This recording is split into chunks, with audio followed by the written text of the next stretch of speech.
Syncing data.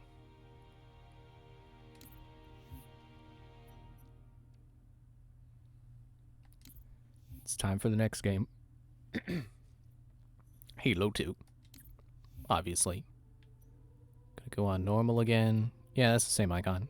Just making sure I stay on the same difficulty and I wasn't playing on easy.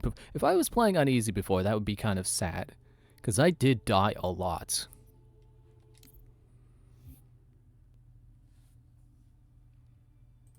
Which, you know, I feel like I died the same amount that I did when I played as a kid. But at the same time, I feel like Halo 1 was easier playing it now. The ending, for sure, was not as hard as I remember it being.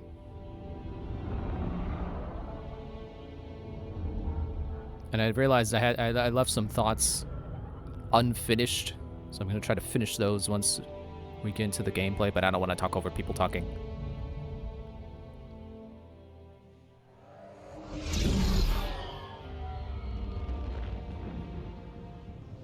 There was only one chip. One? Are you sure? Yes. They called it the Pillar of Autumn.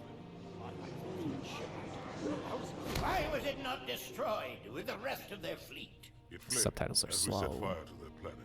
But I followed with all the ships in my command. When you first saw Halo, were you blinded by its majesty? Blinded? Paralyzed? Dumbstruck? No.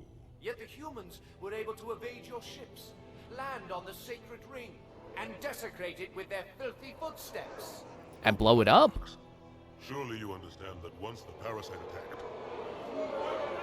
There will be order in this council. You were right to focus your attention on the Flood. But this demon, this Master Chief... by the time I learned the demon's intent, there was nothing I could do.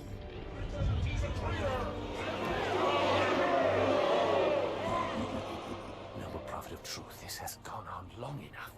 Make an example of this bungler. The council Bungler. demands it. You are one of our most treasured instruments. Long have you led your fleet with honor and distinction. But your inability to safeguard Halo was a colossal failure.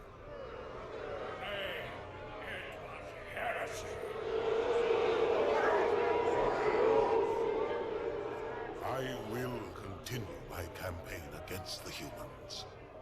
No, you will not.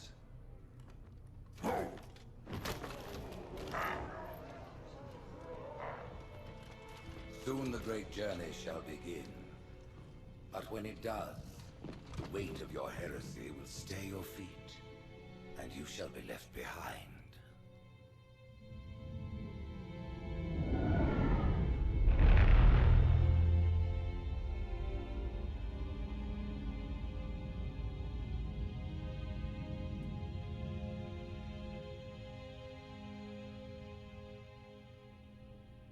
The plating was about to fail. There's viscosity throughout the gel layer.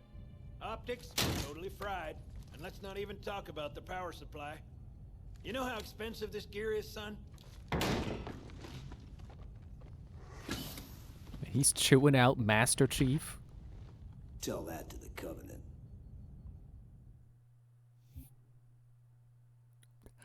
I didn't know there was anyone in a Halo who yells at Master Chief. At least not on the human side. Oh, the armory. The armory, the bakery, the armory, the bakery. They probably got a bakery somewhere on the ship. Well, I guess it was all obsolete anyway. Your new suit's a Mark 6. Just came up from Songnam this morning. Try and take it easy until you get used to the upgrades. Okay, let's test your targeting first thing. Please look at the top light. Good. Now look at the bottom light. Alright, look at the top light again. That's it. Now the bottom one. Okay. Everything checks out. Stand by. I'm gonna offline the inhibitors. Move around a little. Get a feel for it. When you're ready, come meet me by the zapper.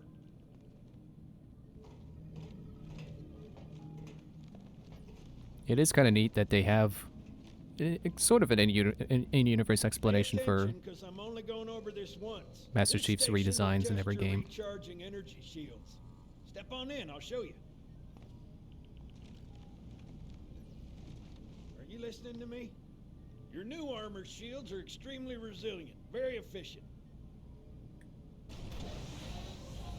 It said hold, but I barely held. I held it for like half a As second. you can see, they recharge a lot faster. Nice. Where's my health bar though? If your shields go down, find some cover, wait for the meter to read fully charged. That, or he can hide behind me. You done with my boy here, Master Guns? I don't see any training wheels. His armor's working fine, Johnson, so shut your chili hole. Oh, John said you get Free to go, promoted. son. Just remember, take things slow. Don't worry, I'll hold his hand. Man, he survived the flood attack. Wasn't he like right in the thick of it? So, Johnson, when you gonna tell me how you made it back home in one piece? Sorry, Guns, it's classified. My ass! Well, you can forget about those adjustments to your A2 scope. Well, he's in a particularly fine mood. Maybe Lord Hood didn't give him an invitation. A button. It's funny because I know it's not supposed to be a button prompt, but it is green like the button. Seen it in years. Also, just happens that the armory manager is When I named shipped out for Gun. Basic, the orbital defense grid was all theory and politics. Now look, the Cairo is just one of 300 geosync platforms. That Mac gun can put a round clean through a Covenant capital ship. How tall is it? I want to see. Ah, Coordinated tunnel. fire from the Athens and the Malta, nothing's getting past this battle cluster in one piece.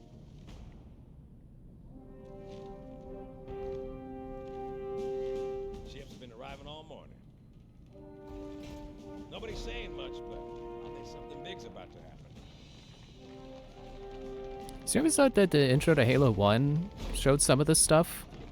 Like seeing all the trees on the ship? Apparently it was this game. But I remember finding the trees on the ship interesting. It was like, man, how come we haven't tried that in real life? Like, couldn't you travel so much farther in space and not have to worry about oxygen supply if you just grew a tree on your ship? It's like, well, apparently the reality of that idea is not as easy as it seems. Because you gotta, you know, grow a tree. I don't think you can do that on a spaceship. You told me there wouldn't be any cameras. And you told me you were gonna wear something nice. Folks need heroes, Chief, to give them hope. So smile, would you? Well, we still got something to smile about. You can't see my smile.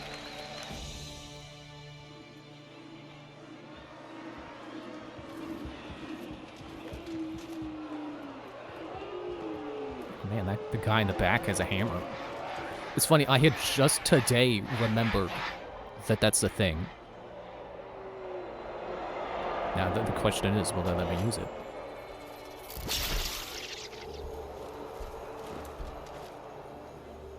Drawn quite a crowd. If they came to hear me beg, they will be disappointed. Are you sure?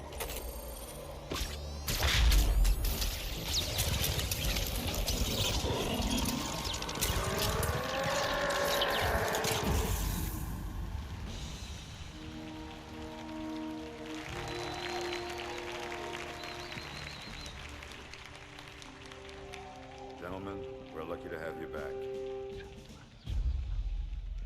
Go ahead, Cortana. Another whisper, sir, near Io. We have probes en route. I apologize, but we're going to have to make this quick. You look nice. Thank you. Sergeant Major, the Colonial Cross is awarded for acts of singular daring and devotion. For a soldier of the United Earth Space Corps. Yeah. There can be no greater heresy.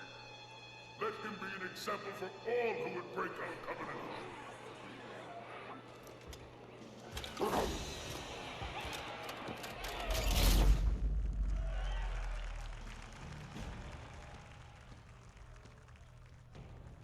Commander Miranda Keyes, your father's actions were in keeping with the highest traditions of military service. His bravery Were in they? the face of impossible odds reflects great credit upon himself and the UNSC. The Navy has lost one of its best.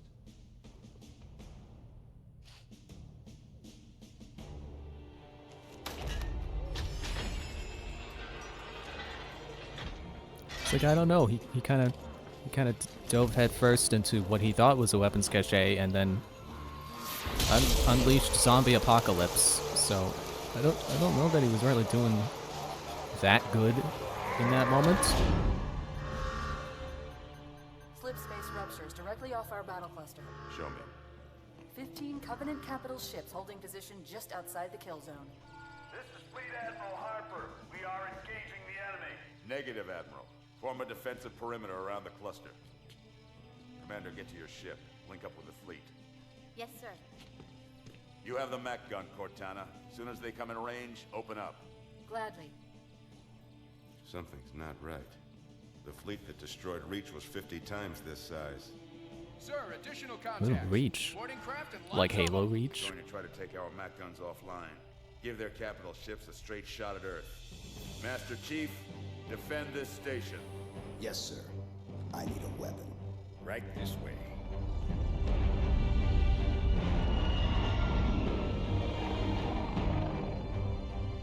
I just realized how crazy it is that Johnson survived. Cortana said no one survived. That Chief was the only one. That she and Chief were the only two survivors. How the heck did Johnson get off the Halo before it exploded? Did he also get one of those long sword things? SMG. Oh. Hey, wait. Stand by. They're latched. Check your Dual wield. targets. Watch the crossfire. They're in standard formation. Little Oh, I could do a bastards pistol. up We have to front, go. big ones in back. Good luck, Cairo. The door's a little blocked, so that made me think, wait, the door's blocked. How'd they get through?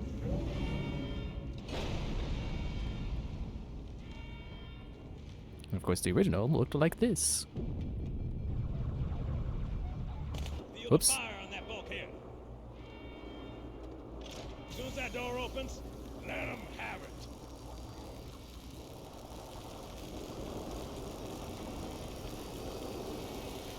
Where is my health?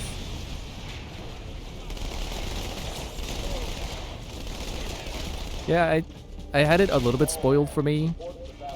For as much as it's a spoiler. That dual wielding is in this game.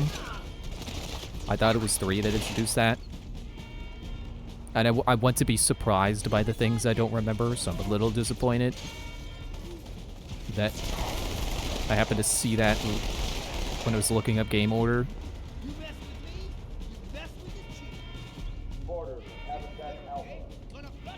Oh, that's still flashlight.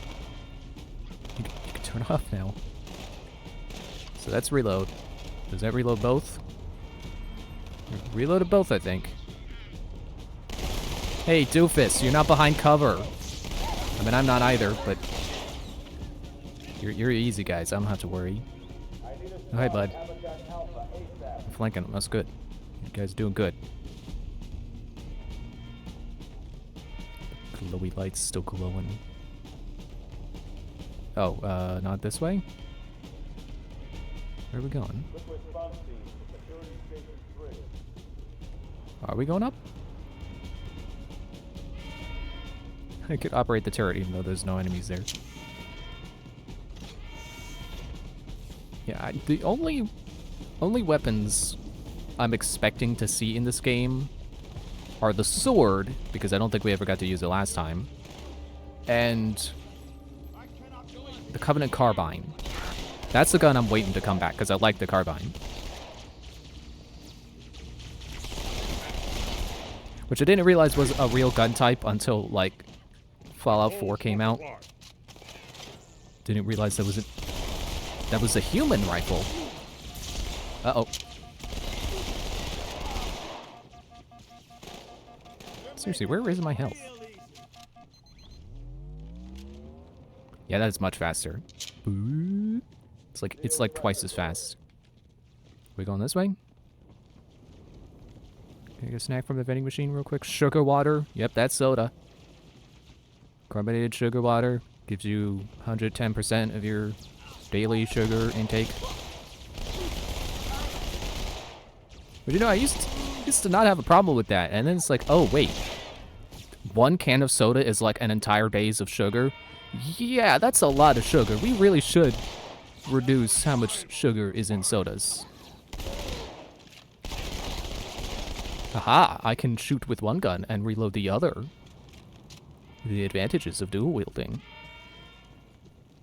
I don't remember if I can... Oh no, someone already died. I don't remember if I can do 2 different guns. I got grenades.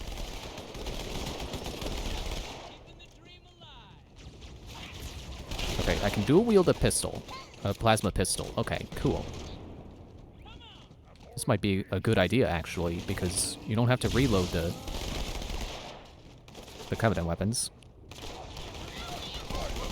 So it could also be good to have a, a slower fire weapon and a fast weapon. So I have this at my, I have the pistol at my side for when I'm reloading the SMG. Hey, check it out. The Malta's already driven off its boarders.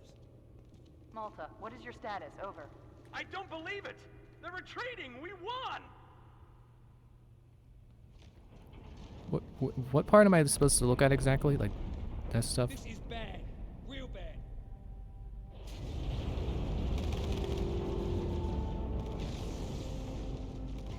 Can I get inside? Can I make them wish that they never came here? Nope. It pushes me out. This makes sense, actually. That's pretty cool. I think dual wielding is going to be great when the Flood comes back, which it's not. I don't think it's spoilers to say that, because they did say before, like, oh, I remember this Flood mission. It was like in a hive. I thought this was the level, but it's not. Like, yeah, they're gonna come back. I don't think that's spoilers, and that was a thought I had left lingering that I wanted to finish when the Halo blew up, and I was like, I don't know if that solves the problem. I didn't follow that up, because the Flood are on the Halo, and then you blow it up and the pieces go flying everywhere. Aren't they still on those pieces? I looked it up. Yes. Maybe I shouldn't have looked it up, but I looked it up. Yes, they are still on those pieces. I asked Copilot, so technically I didn't look it up. I asked a bot, but I kind of trust Copilot. It seems to be right most of the time, and it links its sources. So I feel like it's pretty trustworthy. Man, you guys are so blue now.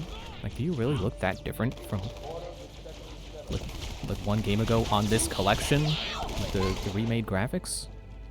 I don't think so, but it seems like it.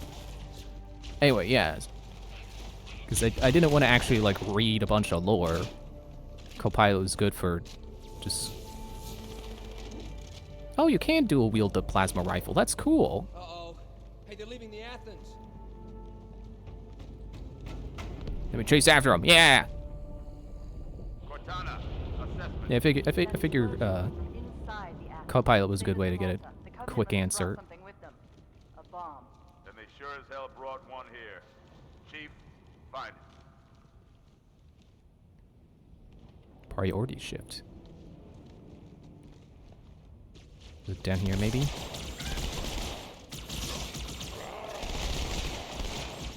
Did they make the plasma rifle faster? Hang on. Or the pistol?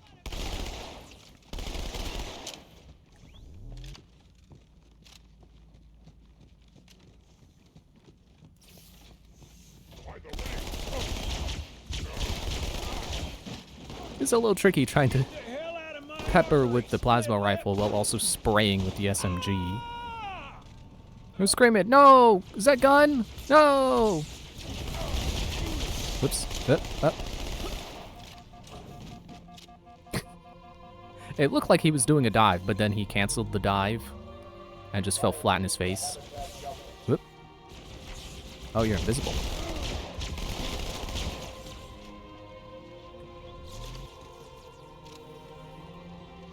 Yeah, the other thought I left lingering was, I was talking about Gage from Borderlands, and like how I never use her middle tree, the electric one, even though it was a tree that has a perk that got me into Borderlands. Because it has that one perk that like adds a special effect to your reload, which I'd never seen a game do before. Like, the reason I tend to never go for it, even though it has that cool perk, is... Hey. Is that it's focused on elements. Right at the... Oops, I dropped a gun. Oh, no, wait, swap. Dual wield. I think it specifically focuses on electricity, and then just also happens to also have bonuses to, like, elemental chance to activate or something. Out of ammo, okay. 2 plasma pistols, I guess. Apparently we're not the only ones who could set up turrets. Who would have thought? Get some more ammo. Yeah, it focuses on elemental damage, and I just don't care for elements. So I just never go for that tree. Wait, is that a shotgun? SMG. Oh, see, I didn't know how much health I had. They took away my health bar. I wanted them to move it, not take it away. Yeah, I'll keep the SMG on. All non-combat personnel to pressure zone. Am I going the wrong way? But I think next time I play Borderlands, I probably will try that electric build. Like, I do use elemental weapons, but mostly for, you know, they have the, they have a weakness system in, so there's like different kinds of defenses to enemies. You know, you've got health, armor, and shield. And shields recharge, and I think armor takes reduced damage from most sources, except for like acid and explosive. And then health is just like when that runs out, they're dead. And most things I don't believe have just shield.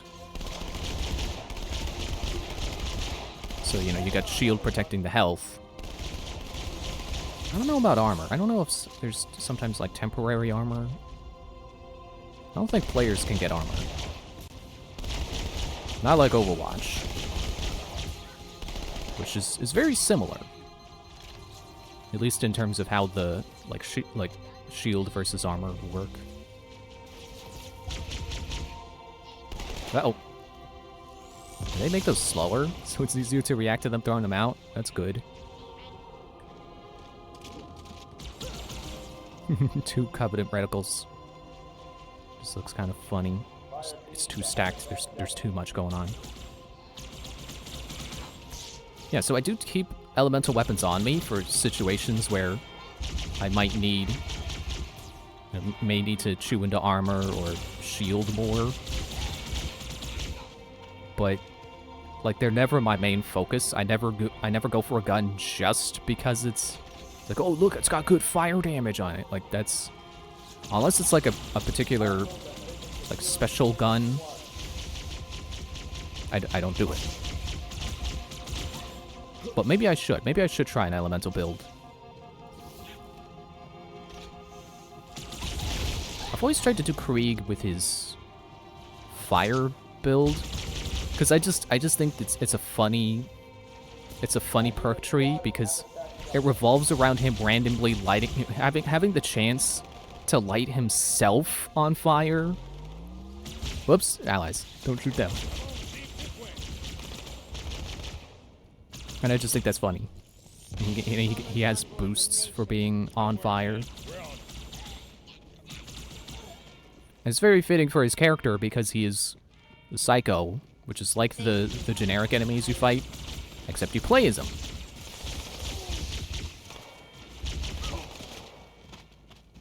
And yeah, they're not very sane, so it's appropriate for him to have a tree about lighting himself on fire. Please don't light yourself on fire in real life, unless you're a stunt person and you know what you're doing. Oh man, you guys got jetpacks now? Is that space? Is that why my armor got upgraded? Because we can go into space now?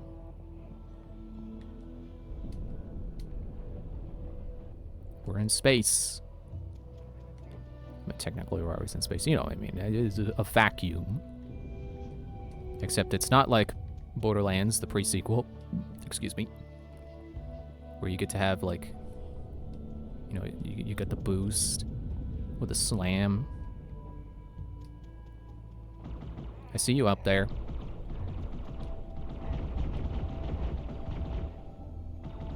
See, I think that... Orders have breached the fire control center. They have a bomb. Can you defuse it? Yes, but I'll Why is it telling me I can hit that guy? I can't. Chief, get to the bomb. Double time. Cortana, prioritize targets and fire at will.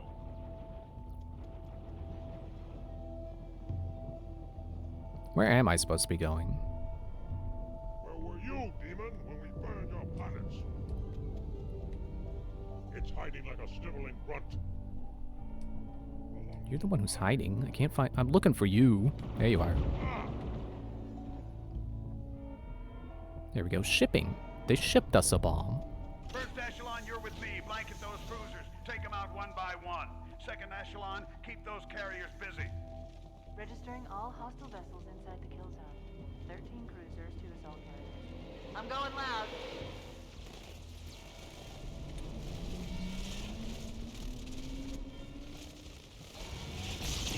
What? Bug guys? I don't remember there being bug guys in Halo 2. Get down here.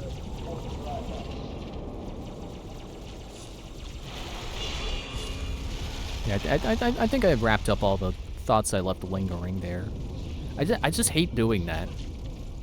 Like, I don't know if anyone else was bothered by me not finishing what I was saying. I know with when the Halo exploded, like, that kind of was a complete thought. Like, oh, I don't know if that solves the problem. But it wasn't all of what I wanted to say. So I wanted to finish the thought. Especially because I had more to say about it from looking into it. I'm not going to say looking up, because, again, I used a bot. Oh, those grunts.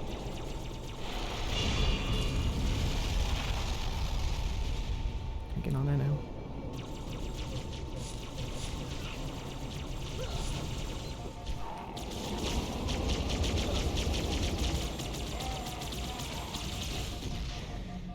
So do I just have, like, recharging health now or something? Why'd you guys stop fighting?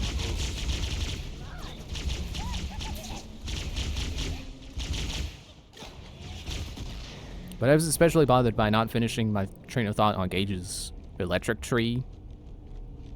Because that was an incomplete thought. I was like, oh, the tree has a really cool perk on it, but I never use it. It's like, okay, but why?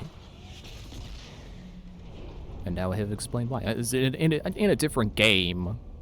So if someone were to only watch me play Halo 1 and decide they don't want to watch me play Halo 2, they're going to have that thought left lingering. But, you know, it happens. And I've certainly seen Let's Players I like to watch sometimes get, you know, they start to express a train of thought, and then they get interrupted, and then they never finish it. And it's like, oh, I wanted to know what you were going to say.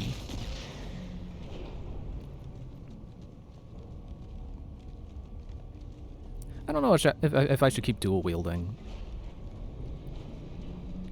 I don't really know if there is that much of an advantage to dual wielding, and I don't get to use grenades or my secondary weapon. Your fire on the first carrier. Admiral, do what you can against the second. Everyone, form up. Follow my lead.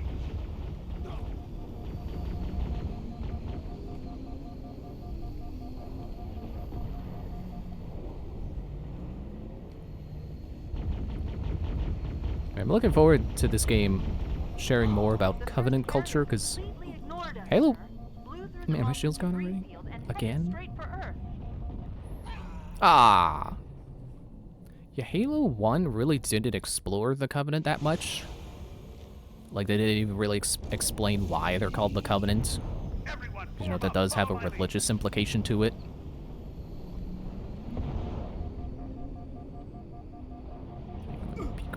I can't do that. Okay, I'm gonna try. This has a scope. Can I zoom in further? The first carrier completely ignored us, sir. Whoops. Flew through the Malta's debris field and headed straight for Earth.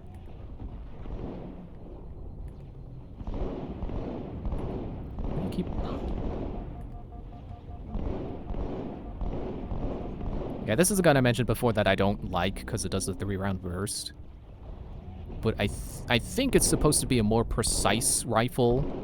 Like, not a sniper rifle, but you get to do stuff like that.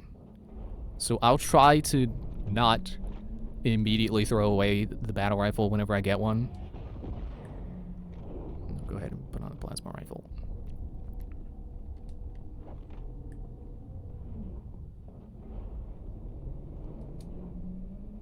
Oh yeah, it's like, oh, I think I left another train of thought lingering. Yeah, I was saying about the Covenant, because yeah, like they introduced the Covenant as your enemy, and then the Flood shows up. You may need to get creative.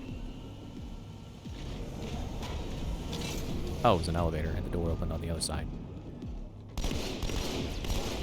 So like the Covenant is kind of just there until the Flood shows up, and then they're still kind of just there. They get backseated in the first game. Or sidelined, that's a better... Oh, man, did the settings change? I thought it changed a global setting. Controls... Configure gamepad. Toggle, please. D-pad and buttons default swapped. Previous grenade, next grenade, push to talk. Throw grenade. Use left weapon. Just making sure it's all the same stuff, that I'm not forgetting anything.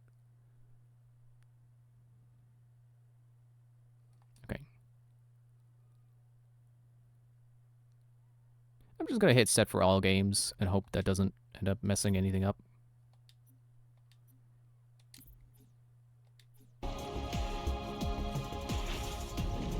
And moving doesn't throw me out of crouching. Good.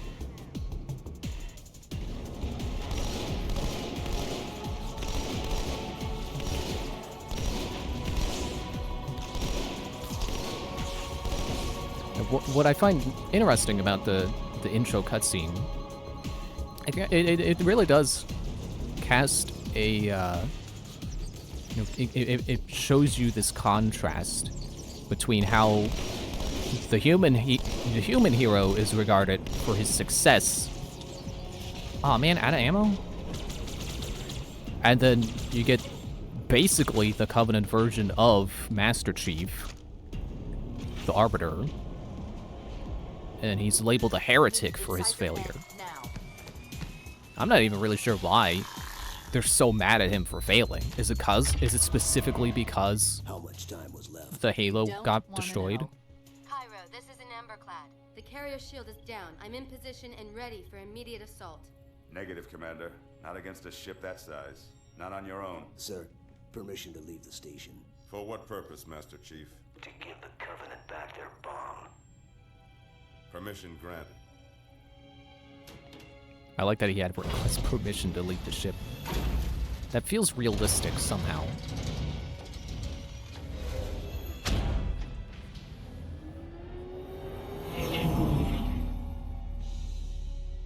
I know what you're thinking, and it's crazy. So, stay here. Unfortunately for us both, I like crazy.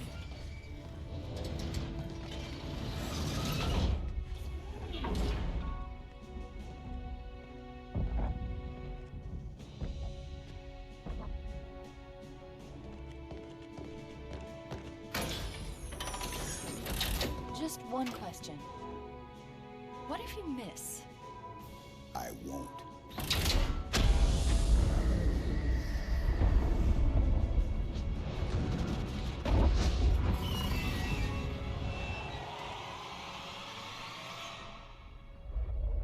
Okay, follow-up question. What if you get blown up with the bomb?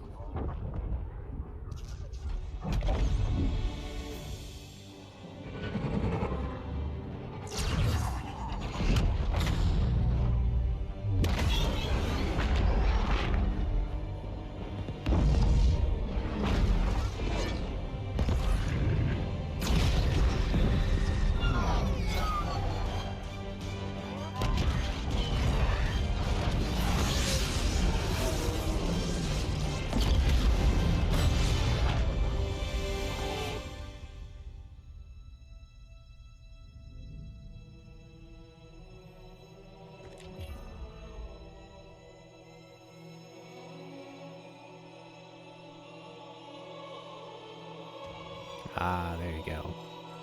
That's using space to your advantage.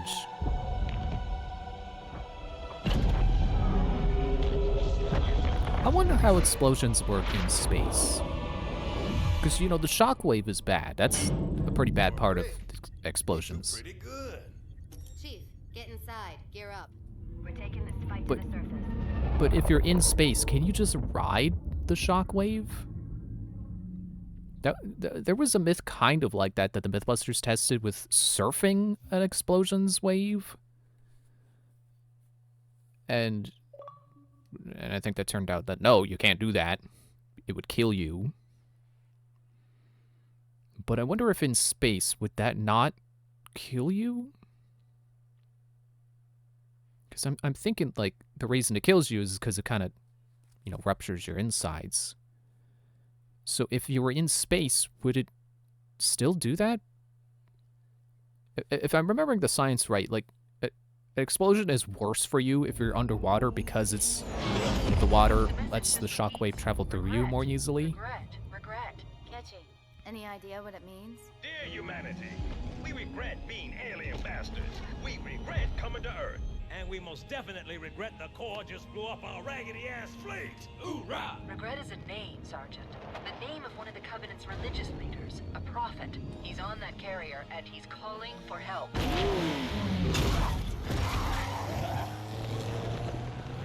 Immediate. Grid Kilo 2-3 is hot. Recommend mission abort. Roger, Recon. It's your call, Sarge. We're going in. Get tactical, Marines! Master Chief, get aboard that carrier. Secure the Prophet of Regret. This is the only place on Earth the Covenant decided to land. That Prophet is going to tell us why. Whoa. Oh yeah, the big walker guys.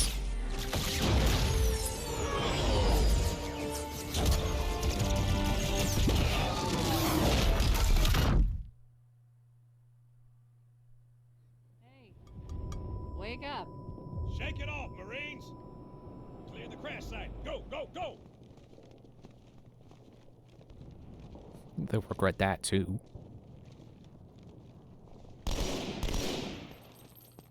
I've got, you know, an SMG.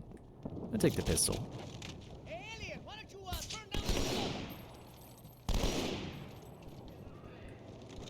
What was I saying? Yeah, explosions in space. Like, if the idea is that the shockwave is bad for you because it kind of squeezes you or travels through you in a not good way, would it still travel through you in space where there's not really air, you know, there's no air or water to pressurize the wave? At least pressurize it in your body, I guess. Fight alongside legendary ships Dubo. Or Dubbo. Yeah, I think the thing with the battle rifle is I gotta remember it's not a spray and pray. Like it's got a 3-round burst because you're not supposed to just hold the trigger down. So I should be using it probably more like a pistol. So I probably should take it. I probably should have kept the SMG. Battle rifle ammo coup. Oh wait. Okay, so I can trade weapons with people now. I don't think I could do that before, but this was the game that made that a thing. Yeah, like I was saying before about the intro.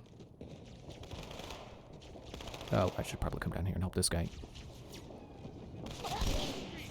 Like, it's cool that they got that contrast of, you know, a hero's welcome and then the other guy being very much treated as not a hero, treated very the opposite. I wonder if it's supposed to make you question whether the opposite would happen if the Covenant won. Although I guess if the Covenant won, there would be no humans left to reprimand anyone for losing.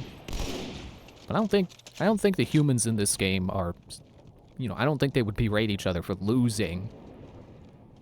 They would respect the attempt. Man, it really feels like I'm playing Call of Duty right now. Did that come out before this game?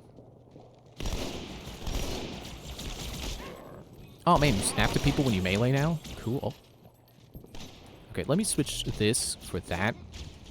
Hey.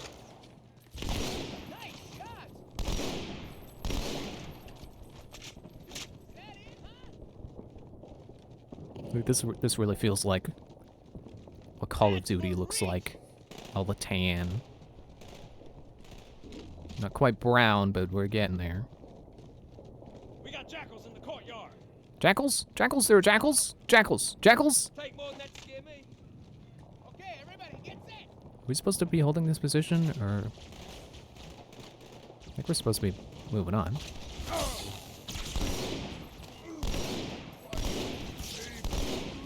Yeah, that feels like the way to use this, is you want to aim for the head between bursts. So I was always curious why 3-round bursts exist. And I believe when I looked it up, it said something about a mix of precision and also making it easier to not waste ammo. So I'm gonna try to. I should approach this one with the same mentality.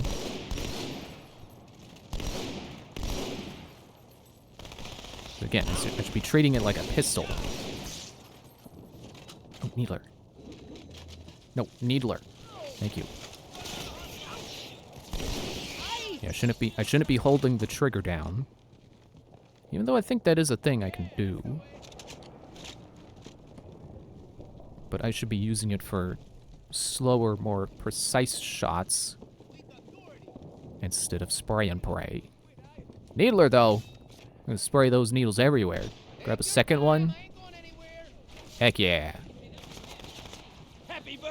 That wasn't a question, by the way. That was a statement of I should grab a second one. There was no doubt in my mind whether or not I could dual wield needlers. Because I remembered for sure that is a thing. And I hope it stays a thing. Because 2 needlers means twice the needles, means bigger the explosion when they go off. So I'm absolutely keeping. Whoops. And then I immediately drop it. Absolutely keeping 2 needles. 2 needlers.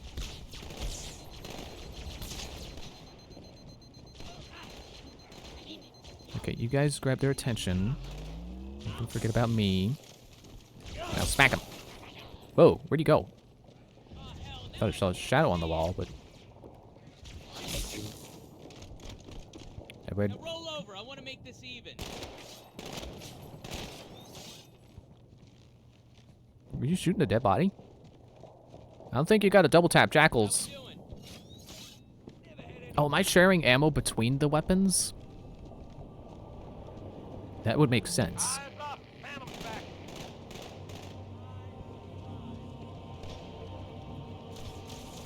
Okay, this feels like a good point to go back to the battle rifle. Excuse me.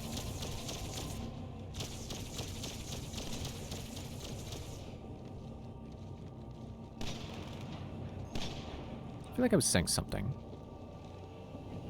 And then I got completely distracted from the point. The contrast in the opening. That's what I was saying. Well, I definitely don't think Master Chief would be berated if he had lost. But it makes you wonder what the Covenant would have been like if they had won. Oh, no. Bad time to reload. Guy right in my face.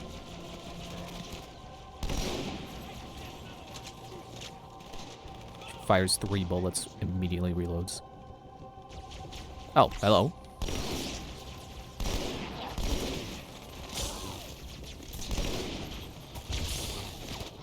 That was definitely what they were going for in the opening. That was definitely intended. What if this is an Easter egg? I wonder if there's an Easter egg associated with the trash can.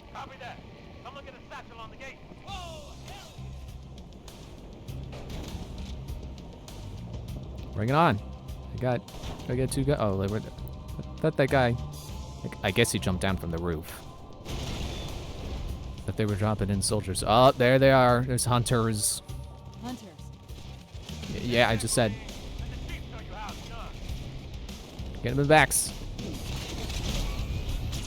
They're not shoulder charge now. Did they take away their credit cards? That's why they can't charge. Oh man, they're laser can. Ow! They're laser cannons now instead of blast firers. You know, like basically rocket launchers. Not that. Not that. I want a plasma rifle.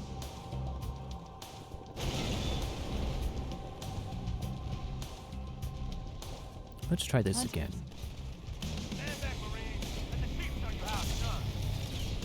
Okay, no, that was same volley shooter. Just looks a little different. It's got a kind of a line going. Your spine's pointing forward now. Where'd the other guy go?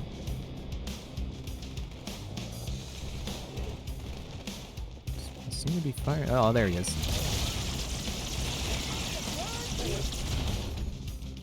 Second squad, this is Cortana. What is your status? Over. We're operational, ma'am. Barely. Our pilots didn't make it. Find a hole. Stay put. We'll come to you.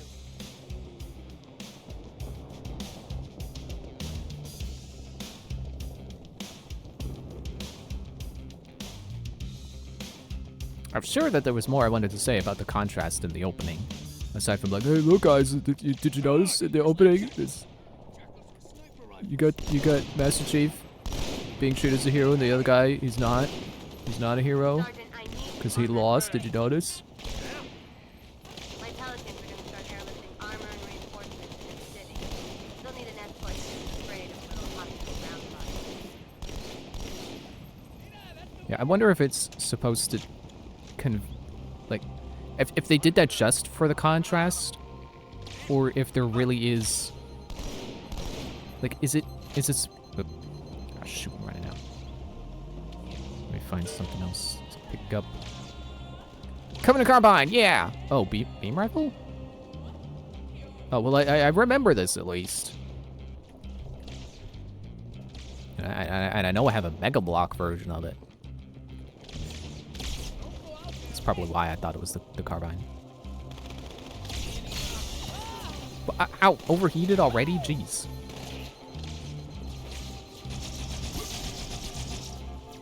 Yeah, I'm wondering if...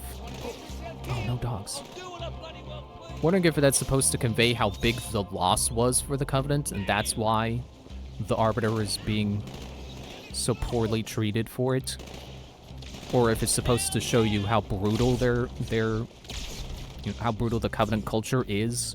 It's like, oh, you lost this battle, time to brand you a heretic. Literally brand you.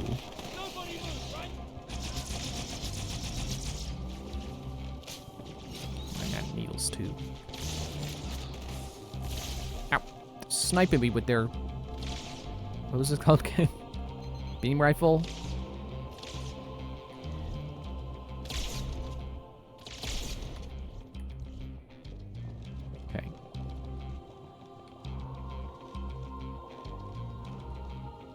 we supposed to be going this way?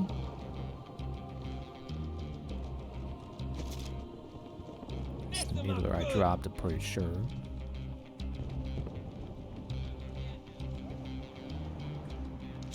SMG? Sure.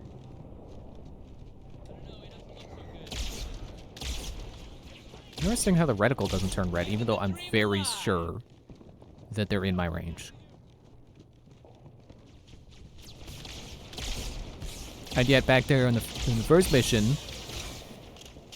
they had my reticle turning red, even though the guy was I was seeing the guy through the window and couldn't actually shoot him because I couldn't shoot through the glass.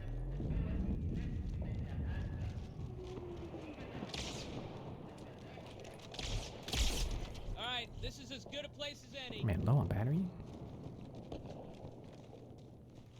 All right, I guess switch for plasma rifle. Never mind, I found another one.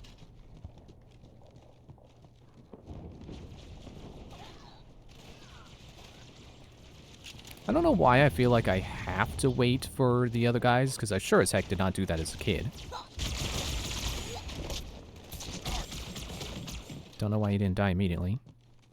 Thought that's supposed to... Is that not a mechanic anymore? Crash site's on the other side of this hotel, Chief.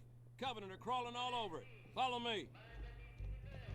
You know, I know there's a button, maybe not in this game, but eventually they added the ability to lower your weapon.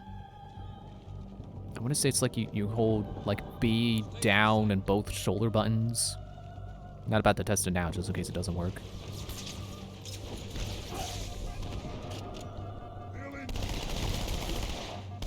But I want to say they did that because Red versus Blue became a thing.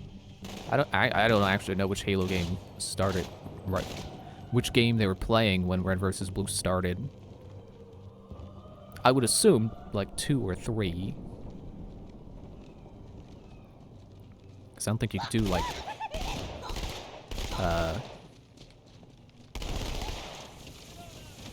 at least like having the different colors in multiplayer in Halo 1. So probably 2 or 3. I saw that 3 is the one that introduced the Forge. Or maybe that was this game, I don't know. Nope, trying to crouch, hit melee button. Touch fuzzy, get dizzy.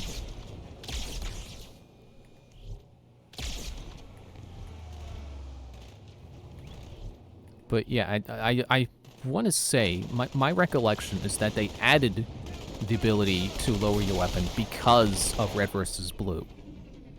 And that they weren't actually, like, either in Red versus Blue, they were originally, like, lowering their weapons by just looking down, or that they were, blow up, or that they were doing some kind of cheat code or hack to do it. Ow. This concentration of Covenant troops is directly below the carrier. I don't think they want you to get on board. Oh man, this thing's acceleration is so fast now. Like, look at this. Okay, well, it fell faster before. The most direct route to the city center. I got the boost now. You got boost power. Turning goes to crap when you do it, but you got boost power. Where are we going? Thought we were going that way because that's where the enemies were. This way, I guess. It said day at the beach. At least it's not day at the races. What's all this stuff? Anything good? Excuse me. Health kits. Is that just there for set dressing? Because I don't think I have a health bar anymore.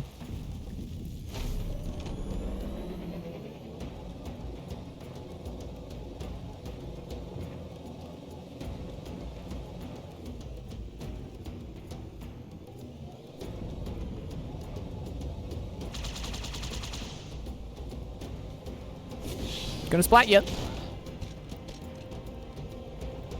I'm gonna splat you. Not as eager to dive out of the way now, are ya? AI is dumber now. Don't anticipate being run over by a car.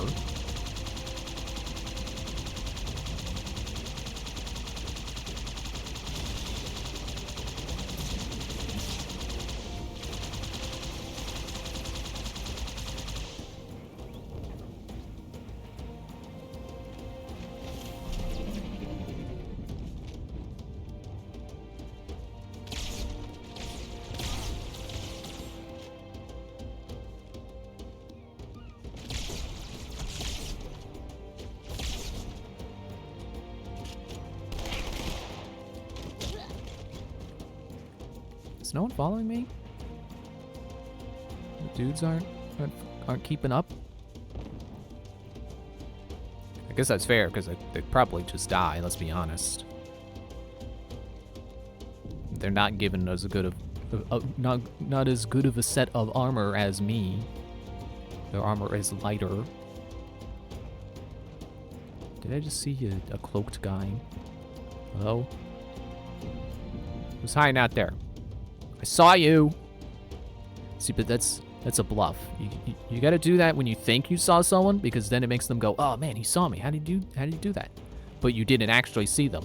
But saying I saw you will make them pop out of their hiding spots. Like, oh man, I thought I was a good hider. It's like, well, you were, but you blew your own cover. It's kind of like a police tactic, where it's like, we found the body, but they didn't actually find the body. They're just bluffing so that the guy's like, oh man, you found the body at the bottom of the lake? It's like, well, we did know. Oh, there you guys are. Tripping over the blown up ghosts.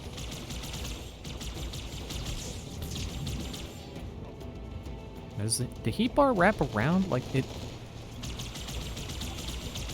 Waste of battery doing that, but I want to see. Look out, guys. Okay, no, it just gets taller at the end for some reason. Does it look like it was only taking up half the bar? I was wondering if maybe it had to go around twice. Fill up one side of the bar and then the other half. Can I fit under here? No. Should get morph ball. That don't fit under there.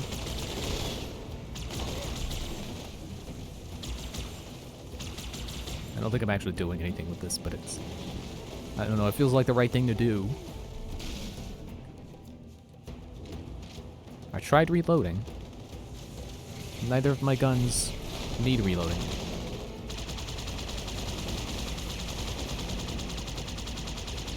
Okay. Hey, knock it off. I'm trying to blow up your big guy. Ow, guys! That's me! I think I blew up one of their guns. Probably try to blow up the second one. Whee! Just launched a wave of pods. They're inbound on your position. See, this is why hovercrafts are neat. Because if you, it's like, sure, if you can only hover like 2 inches off of the ground, if you can hover 2 inches over water too, that's pretty helpful. Like, sure, ghosts can't fly like banshees, but they still can go over water. You can't do that on a warthog.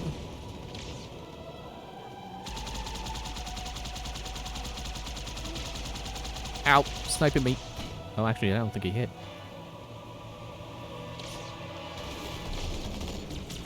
Shooting up my ride is what he's doing. Oh, we did the thing. When they die and they keep shooting. This tunnel links up to the bridge. It's full of rats. Can I not get up there? There we go. It beats swimming. Beats digging ditches. Can I get another ghost, maybe? It's blowing up over there. Hang on. Find a new ride. I think they're all exploded. Okay. It's okay, I'll just walk.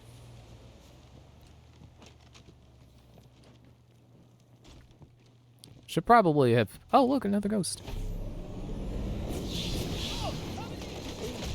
Could do that now. Oop, shooting at the wrong guys. What am I doing? I probably should have picked up a new gun while I was back there, but... Too late, I'm already moving forward.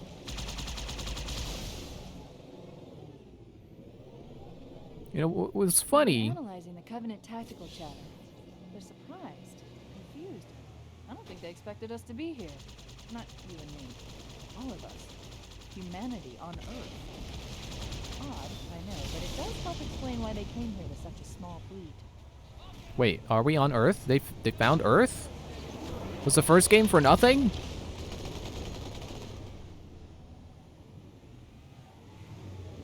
Didn't realize we were on Earth, if that's where we are. Yeah, what's funny is that this game is multiplayer. First one wasn't, but this one adds it. Player 2 doesn't make sense until later. If you know, you know. And if you don't know, maybe I shouldn't say anything. Are we... No, oh, we're not stopping here? Who threw that?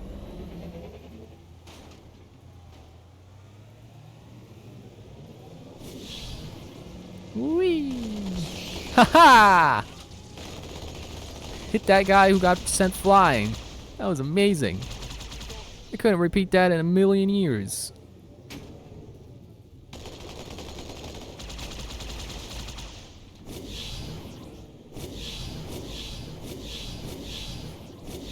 I like how I can just do that. Just make the lights blink but not actually go faster.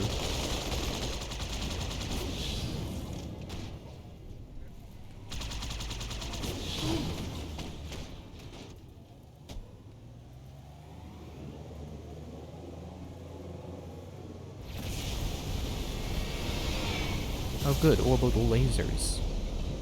Is that one of our lasers, or is that their lasers?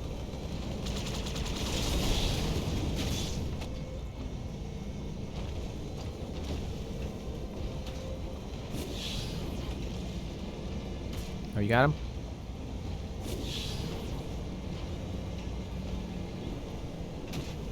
Ow.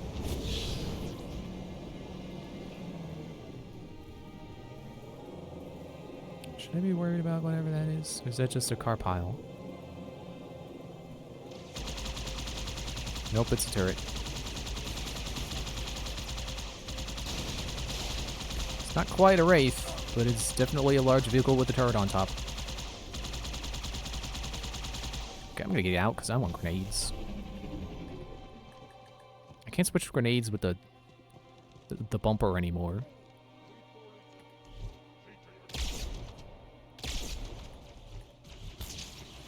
And now is a good time for me to change weapons. I'm trying to see if you take the batteries now. I don't think you do.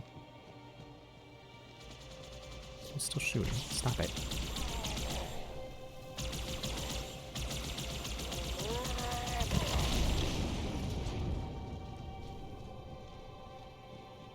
Okay, there's a second one. I don't think I took the batteries.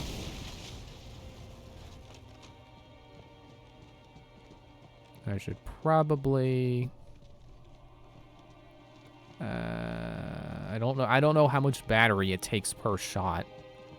I imagine more than one, because it does seem to go through ammo quickly. Where was it? Wasn't there a plasma pistol here just now? Alright, whatever.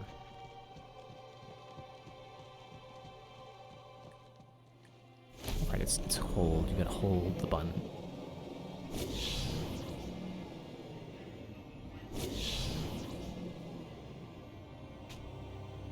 Someone whispering at me?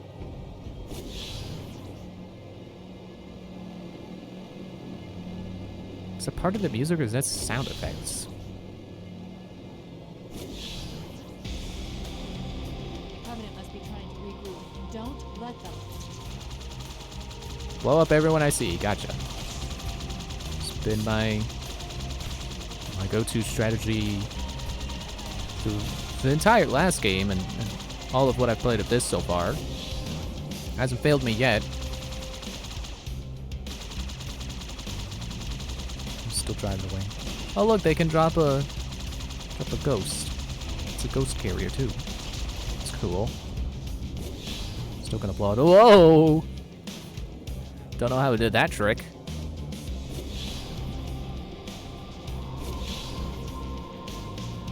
Trying to see if maybe there's a horn button. Who doesn't love making their vehicle go beep beep?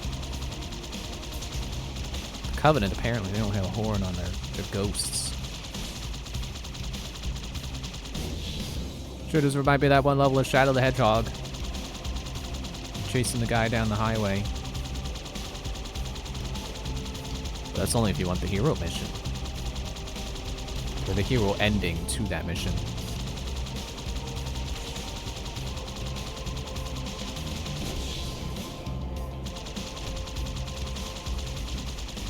I'll make you explode.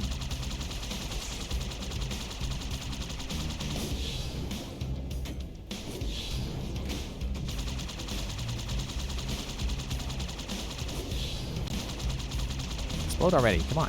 There. And then there's another one. Whoa.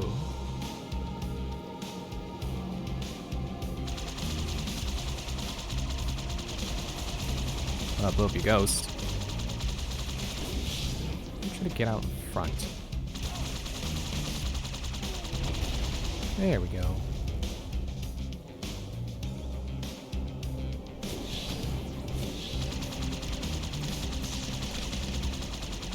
This feels like I'm in over my head a little bit. Multiple ghosts and a turret. Let me try to take the turret out. I don't know if I can blow up the turret, but I can at least kill the guy who's currently manning it. Hopefully no one else will pop up and start shooting with it. Haha, you fell over.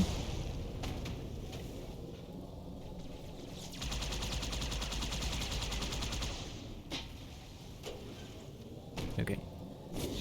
You know, I'm wondering if going through these games, if I'm gonna have a favorite that isn't whichever one is the most recent. Because I'm sure they're just gonna keep adding on gameplay mechanics. And I don't know that there ever will come a point where it's like, I don't know, I didn't really like that one.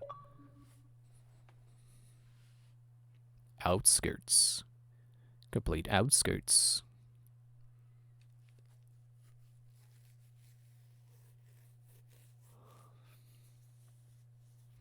It's like I said before, Halo 1 was a great foundation, but I think I'm gonna keep liking the games more and more as they keep adding mechanics.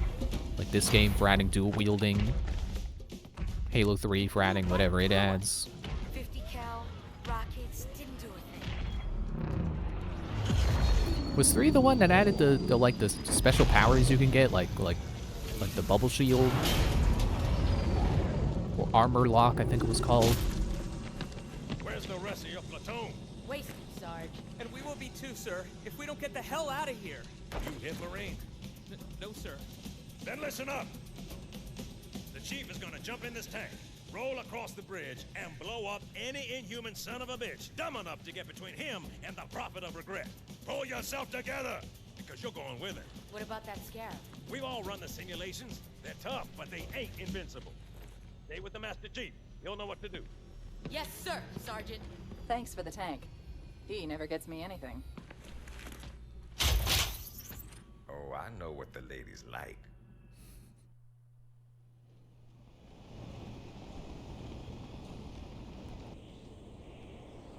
Now, for a moment, I couldn't tell what graphics I was on. The tank is just angular. Sorry, the Scorpion. Hop on. I'm in. Let's go. It's weird. I think tanks in real life, to my recollection, they take multiple people to operate. It's weird, but probably also just a result of the sci-fi nature of this game that you can drive. Well, okay, it's not weird that you can drive a tank solo, but it's weird to me that the other guys don't have like it's weird that other people can ride it with you, but they just sit on the side instead of mounting some kind of additional turret.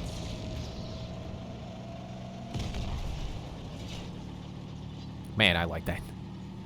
You click the button and then like a second later, what you're looking at explodes.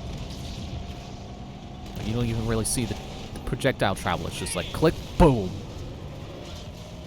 And then the ghosts freak out for some reason. They're all just absolutely spinning out. I don't know if the physics are borked in this port or something I'm doing. Oh no, did the guys riding die? See, this is why they should have been inside the tank, firing additional turrets or something. Like, I'll accept being able to pilot it by myself, but why don't the people who ride it actually get inside? Because they just always die. Seeing if I could zoom, maybe.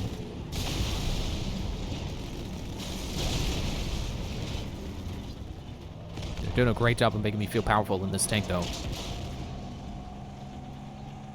Is it a Wraith? Was that a Wraith? I think that was a Wraith. I don't know if there was anyone in it, or if they were just asleep at the wheel, or what. Why do I feel like I have to drive into the hole? It's probably not a good idea. Why am I on fire? I haven't been taking that much damage. Oh, a guy's on the side. I was just wondering if they're just there to look cool, or if they're gonna join me. Hey! Please don't immediately kill the guys who just joined. Ow, someone behind me? Hey! Banshee? Okay, I need shield. Too bad the tank does not repair itself like that. Guess I gotta keep an eye on my radar. Never mind, they don't show up on the radar.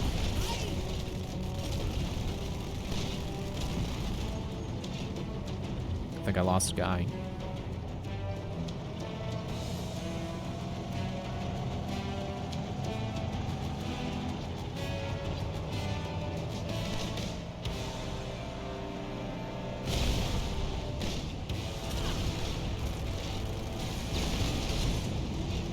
I like pointing at things and making them explode. I'm definitely not as much of an explosion lover as Michael Bay, but it is satisfying making things explode in video games.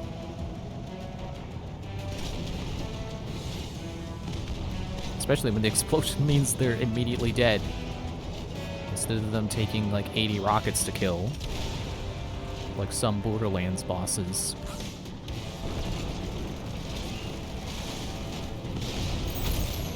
Which, you know, it's fair. You don't want to just immediately kill a boss just because you have rockets.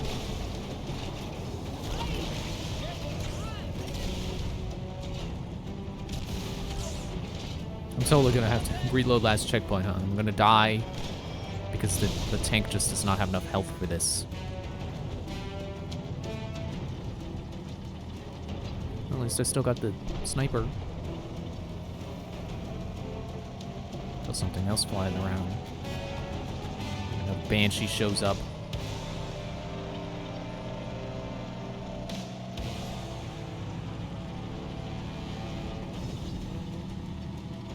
That's quite a welcome party. Don't kill my sniper, Banshees.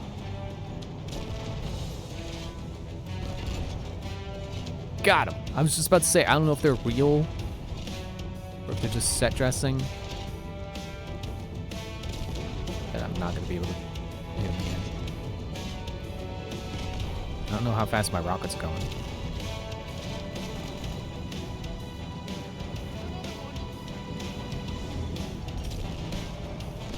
He got his attention now. What? Did I not hit him with a rocket? There we go.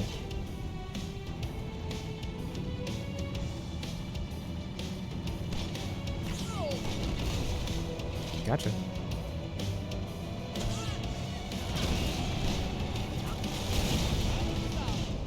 Doing good there, sniper.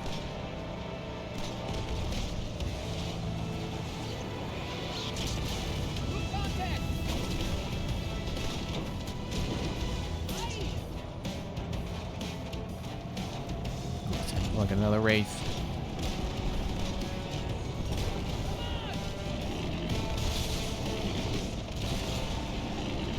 A lot more rapid fire than they were. Oh, there was two of them. That might be why. If your enemy's rate of fire suddenly doubles, maybe there's two of them. Oh look, it's a bee and it's red. It's a red bee just like on the controller.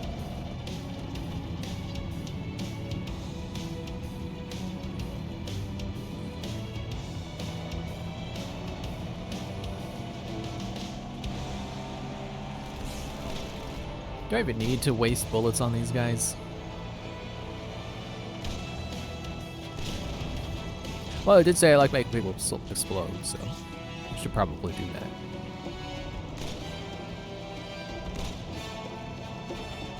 Who's behind us? What are you shooting at? I don't think there's anyone there. They're roadkill now. Squish. Look, what are? I'm gonna say, did they want me to switch? No. It's manned.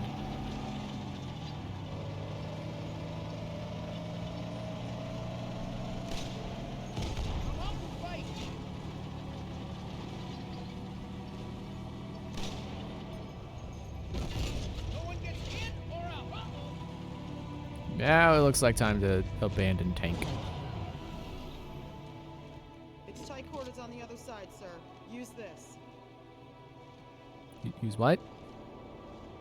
You supposed to give me something or point to something?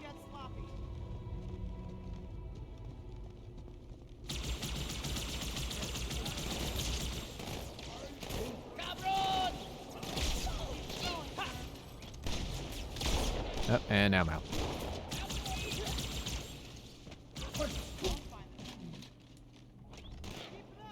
Alright, you know, dual wield is what I was making those noises for. Translation. You know what? I will dual wield. Why do enemies keep freaking out when they die? Stop that. Ow. Just waiting to be able to pick up this new one.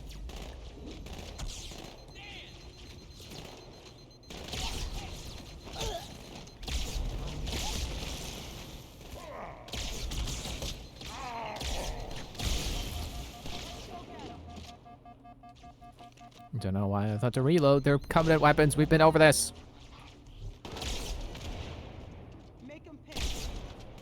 Got you through your shield. I like the way you think, Chief. Wait, where's it? What? There we go. Get a few more shots in. A few more charges.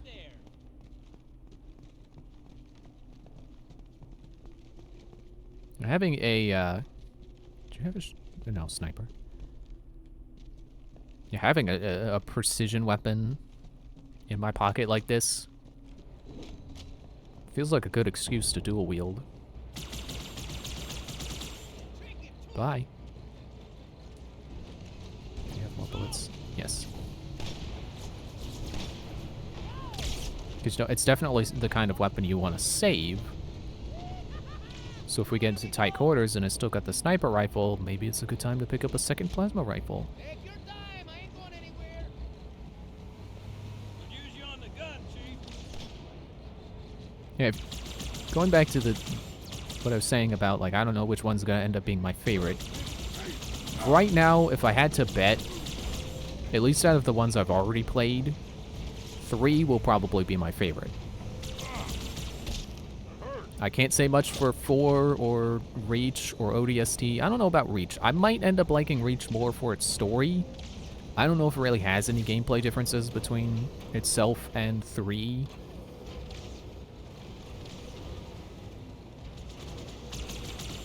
And I also don't know about 4. I don't know if by the end of this I'll be like, man, they should have stopped after Reach. Possibility. But I don't know, we got Halo 5, we got Infinite, or are getting Infinite, I don't know if it's out yet. I think last time I looked it said upcoming.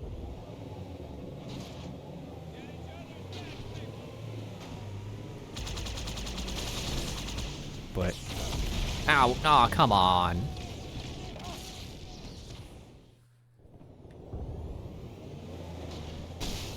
Hey, guys, hey, hey! Squishing me against a wall? Come on, flip. Hey, Bap Annoying. How you doing?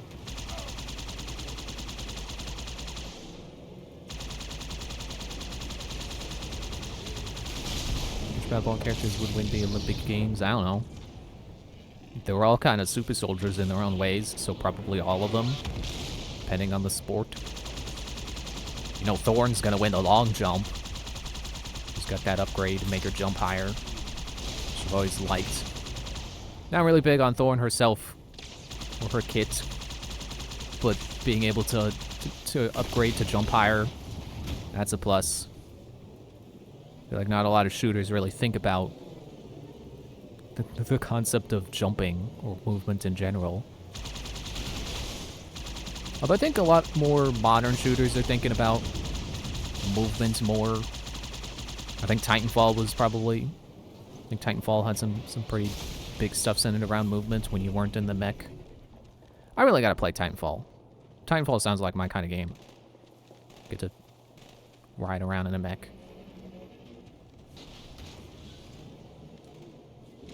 Okay, time to test the theory. Okay, that had 37 or 77, so it had a couple more. It also had a couple more. Definitely more.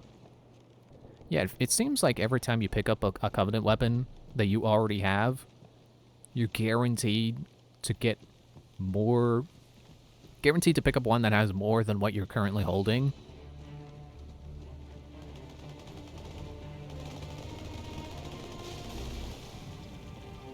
Oh, man.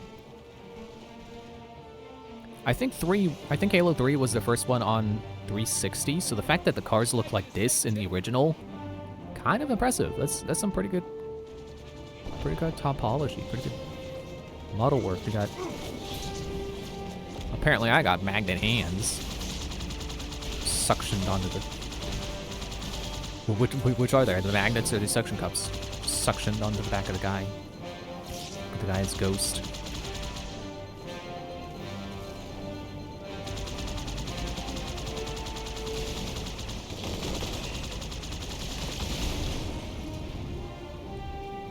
Although now that I think about it, the like this was the same era as the GameCube, and I could see a car in a GameCube game also looking like that. So maybe I shouldn't be that impressed. There are a number of Marines trapped in that building, Chief. Concentrate on the Wraiths. They're the biggest threat. Steal the Wraith? Got it.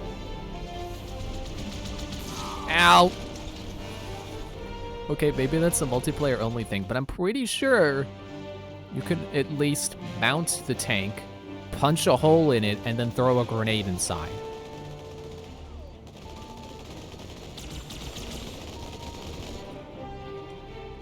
Oh, you got him. And that guy too. Man, you guys are good shots now. Like, you were fine before, but now you're actually competent. There are a number of Marines trapped in that building, Chief. Concentrate on the Wraiths. They're the biggest threat.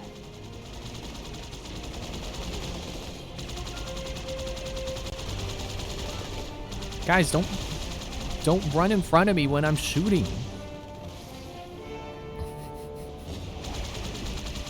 It's a nice flip. You would think these guys would know to not run in front of someone who is shooting. Then again, I know I have done exactly that in the first mission of Halo 1. So I'm one to talk. But they had the military training. I don't. That's why I'm dead.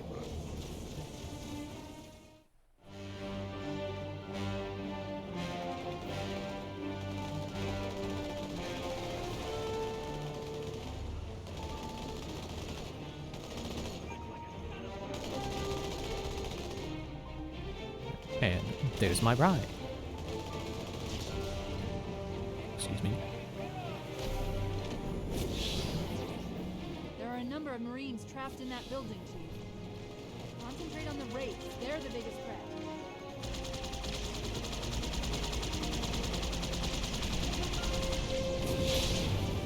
You guys are pretty susceptible to fire from ghosts, aren't you?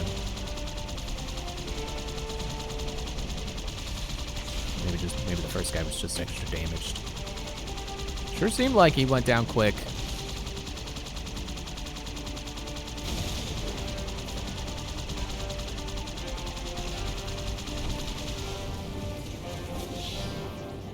I should probably abandon this ghost. It's gonna explode. Abandon it on your face! Wait. I gotta go. 94, yep. Got more battery by switching. So that feels like a good rule of thumb. probably in some guide to beating this game on Legendary somewhere. It was like, if you're using Covenant weapons, anytime you see one, pick it up. Switch for what you're, you know, if it's what you're carrying, switch for a new one. It will always have new battery.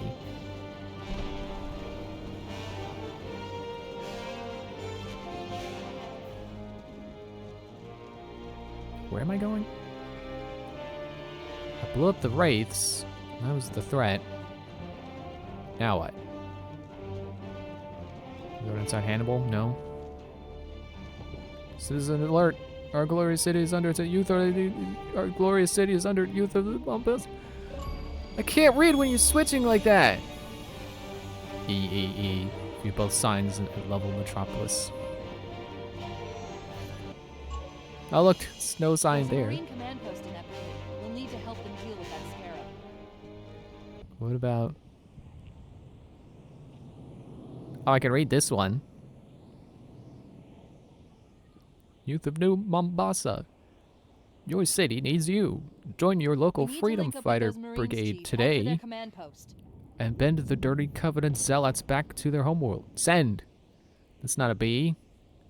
The enemy is weak. They will only know defeat in our hands. At our hands, not in. We have the advantage. Human heart and perseverance. Something these filthy aliens will never have. You don't know that. You don't know how much perseverance they got. I don't know how long you've been fighting them. If it's been a long time, then yeah, they've got perseverance too. Like sure, on Earth, perseverance is a pretty unique human quality, I would think. But when you're presented with aliens that can have very similar, if not better, technology, I think it stands to reason that their brains are very similar. The lieutenant got hit as soon as we dropped in. Who's in charge now, Corporal? Sergeant Banks, ma'am. He's up top. Come on, I'll show you. Hang on, I gotta use this terminal. Apparently there were more of these I could have found, and I didn't. Vadamy's most recent and damaging blow to the UNSC was the fall of Reach. Oni has still not been able to fully determine how Vadamy located the planet, and once again, he caught us completely by surprise when his forces arrived in orbit and on the ground. Vadamy is responsible for over 1 billion total casualties and the loss of at least 7 human planets. His forces have defeated all UNSC counterattacks at the cost of 123 fleet vessels and over 23,000 personnel. And now with Reach lost, Oni and UNSC strategic AI report a 0% confidence that the Navy can stop Vadamy through traditional means. In the opinion of this investigator, Vadamy is the most dangerous Covenant military asset on the field. It's common knowledge that the Covenant have a significant technological advantage over the UNSC, but are sometimes inflexible in their tactics. This is not the case for Vadamy. We cannot predict what he'll do next, but given time, we fear he will dismantle all remaining UNSC strongholds. This agent's recommendation? Immediate termination. If humanity wants to survive this war, we cannot do it with Vadamy on the field. Yeah, I don't know if these were originally in the game. I still assume not. It definitely feels like something they added for the Master Chief Collection to help tie all the games together better.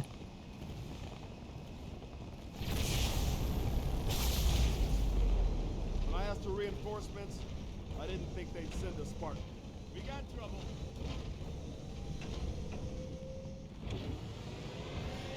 Can I have a turret? See this look? It's terror! Marine, can I give you permission to bitch?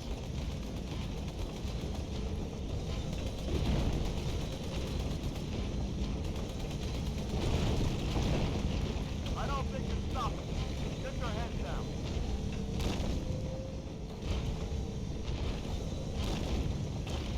That thing is really about to piss me off! Marine,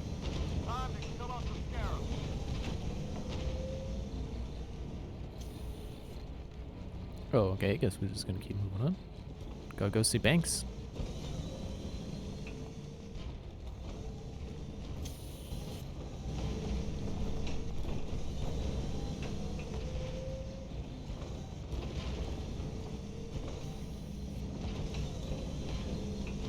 Shut up over there. Jeez. Over here.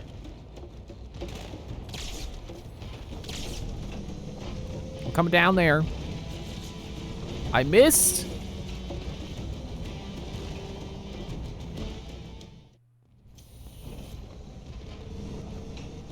See, this is the part where you could make a joke about like, oh, Master Chief never misses. He didn't miss with the bomb. Yeah, well, I'm not Master Chief. I'm the one in control now. If I were in control of the bomb, there would have been a possibility of missing. Does it not let you land on it? I think it's shoving me off. I'm not gonna try again. I'm pretty sure it's shoving me off. Can't believe I gotta switch grenades with the D-pad now.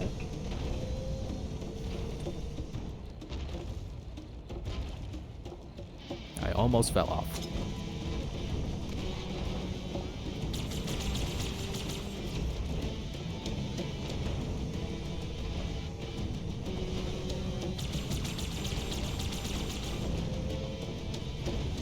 Did we not kill them? Be fine.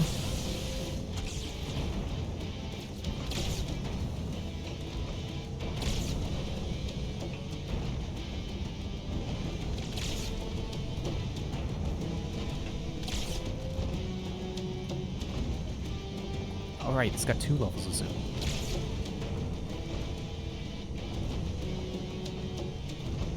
I think we're fine now.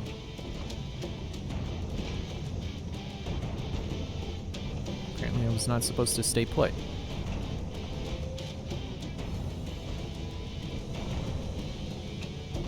Tempted to pick up the rocket launcher, not gonna lie.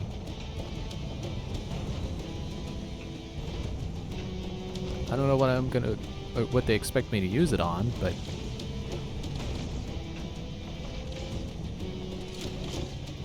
I'll find a use.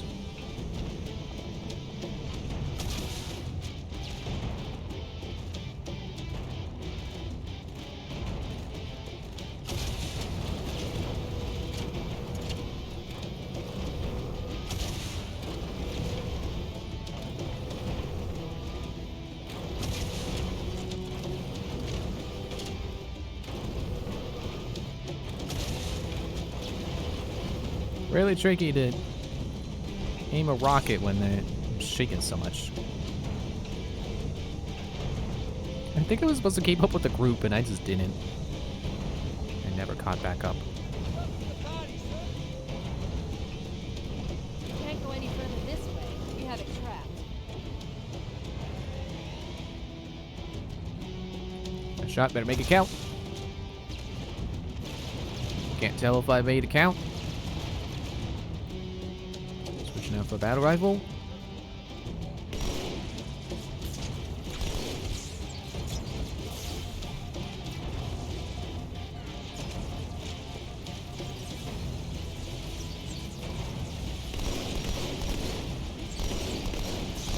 Little bit of spray paint.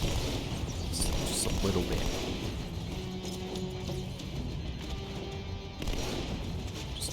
Just a little bit. Just a little bit.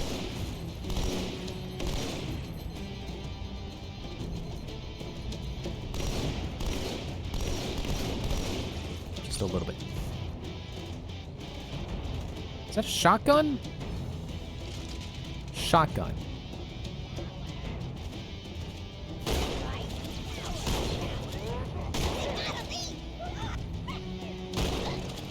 Two for one.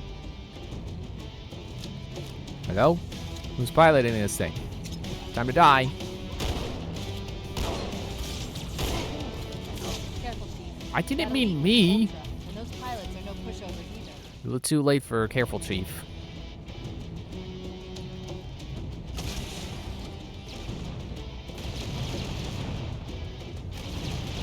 Multiple explosions. What's going on?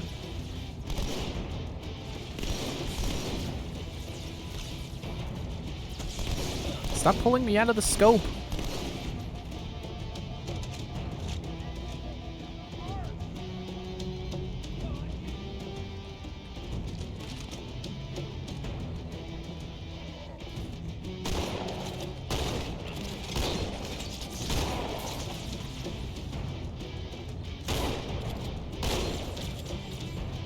Okay, wait for my shields. There's grenades. With a stick bomb!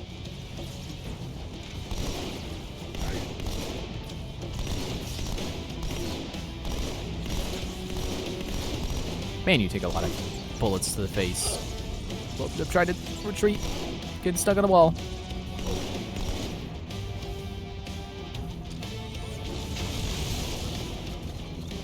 Shotgun feels a lot slower. A lot slower to reload, a lot slower to fire. I don't know that it's going to be the go-to gun when the Flood show up again. There's always sticky bombs! Sword!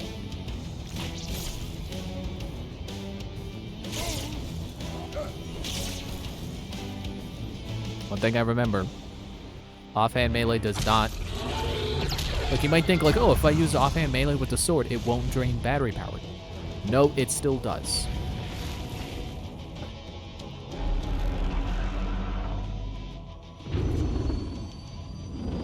That's right, you mothers!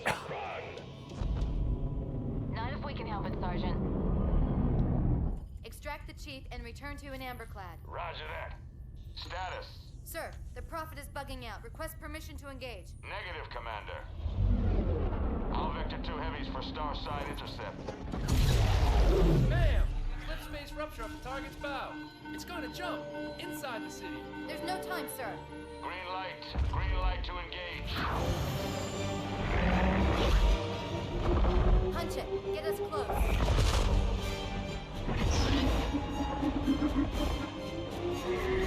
Ma'am, without a destination solution. We are not losing that ship. Are they on the humans? Are they in the same kind of ship as the Pillar of Autumn?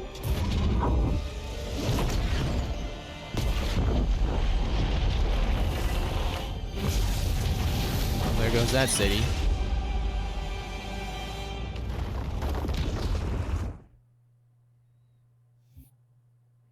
The Arbiter. I can't play this right now. I gotta take a break. Ripple Fire. Beat par score on Metropolis. Oh, cool. I beat my first par.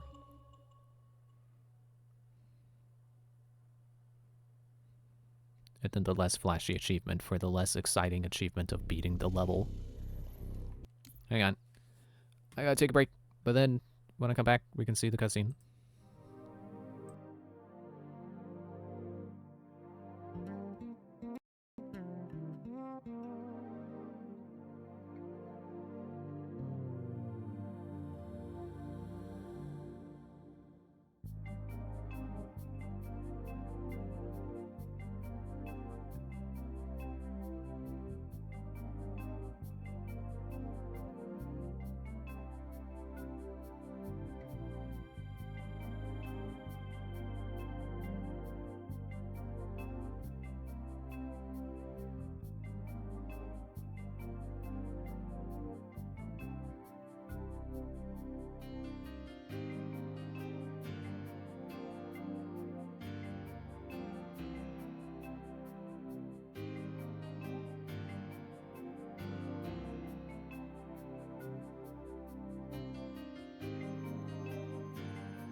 Okay, I'm back. How much further must we heft this baggage? Any cell will do? Why not toss him in with this lot? They could use the meat. Them? What about us? My belly aches, and his flesh is seared just the way I like it. Quiet! You two whimper like grunts fresh off the teat. He's not meant for the jails. The hierarchs have something special in mind.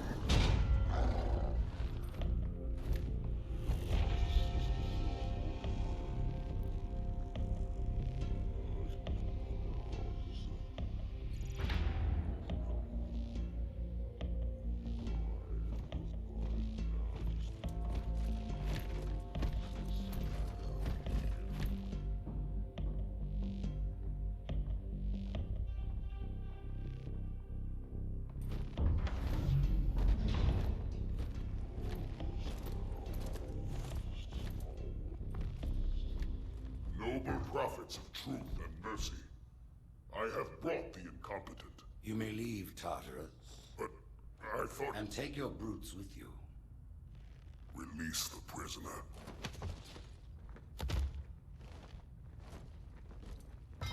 The council decided to have you hung by your entrails and your corpse paraded through the city. But ultimately, the terms of your execution are up to me. I am already dead. Indeed. Do you know where we are? The mausoleum of the Arbiter. Quite so. Here rests the vanguard of the great journey. Every Arbiter from first to last. Each one created and consumed in times of extraordinary crisis. The taming of the Hunters, the Grunt Rebellion. Were it not for the Grunt Arbiters, the Rebellion. Covenant would have broken long ago. Even on my knees, I do not belong in their presence. Halo's destruction was your error, and you rightly bear the blame. But the Council was overzealous. We know you are no heretic.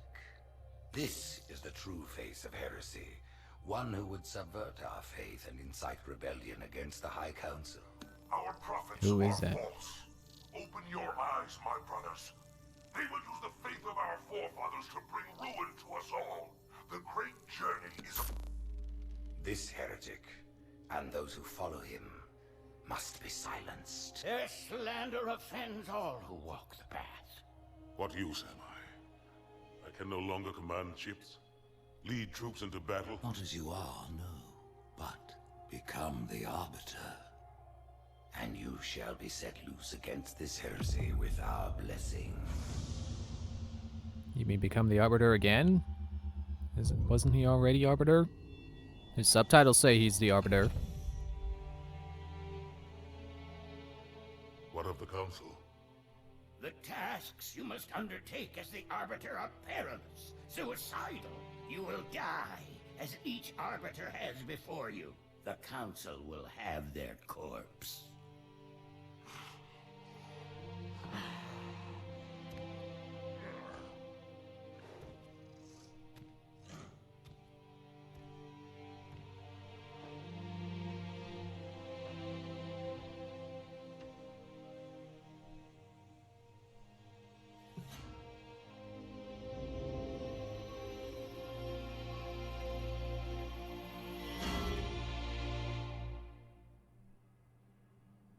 What would you have your Arbiter do?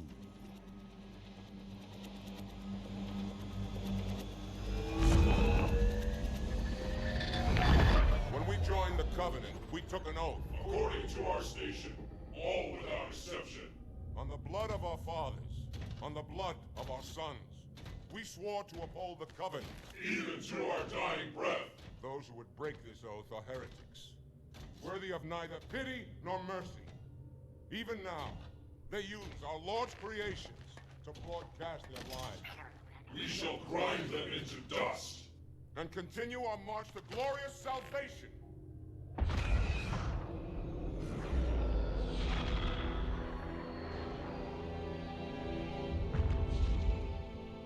This armor suits you, but it cannot hide that mark. Nothing ever will. You are the Arbiter, the will of the prophets.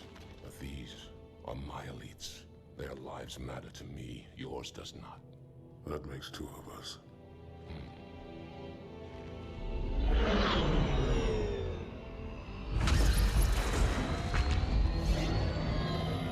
Leader, there is no doubt. The storm will strike the facility. We'll be long gone before it arrives.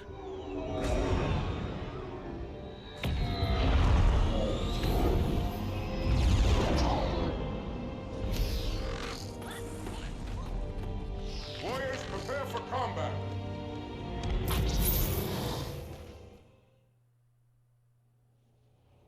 All right, get to play now.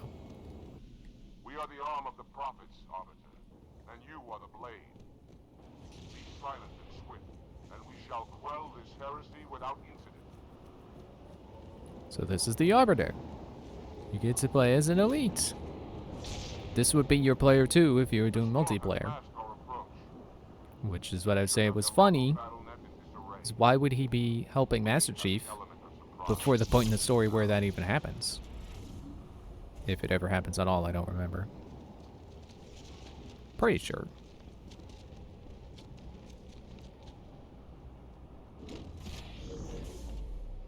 Also gives you a reason why, it gives you lore reasons why he would be fighting against his own kind as the player 2. Because apparently those guys are heretics. Oh, I gotta go first? You may wish to do the same, Arbiter. But take heed. Your armor system is not as new as ours. Your camouflage will not last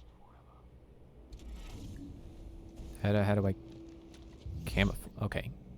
Oh, it's freezing. It's freezing. Checkpoint. Okay, cool.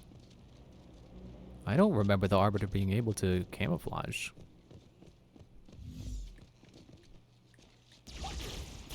I'm trying to melee him. I was pressing the wrong button, wasn't I? It'd be a little hard to tell people apart. I'll just kill the guys who are shooting me. Wait, there it is. That is the Covenant Carbine. Found it. One day you actually reload.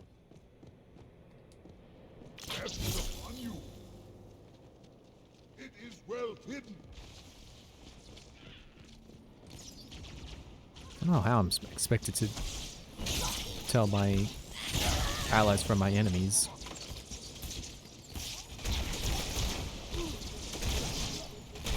Aside from the fact that my enemies are shooting at me and my allies, I mean, shooting in my direction, but not shooting at me. Man, I bet I'm gonna really enjoy taking advantage of being able to turn invisible. It's a good get out of jail free card.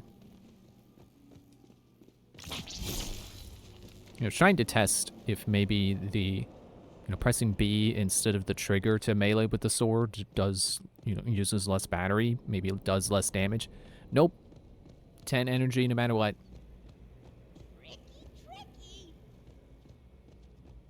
So I better, better not waste it on grunts. Although, I think that's 10 energy per swing. Is it? Wait, why do I have 39?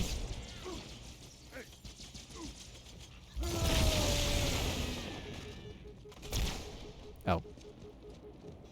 But I just... Nope, not that. I want that.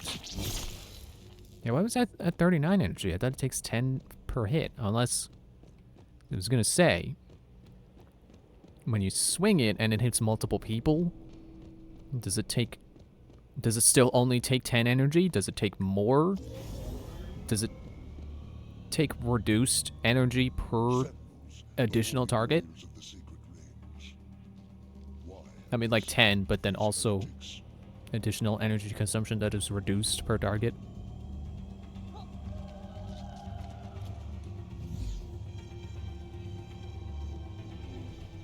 Let me try to find someone in the back I can pick off. That would maybe be a pain if I don't pick them off first. Ow! Okay, never mind. They found me.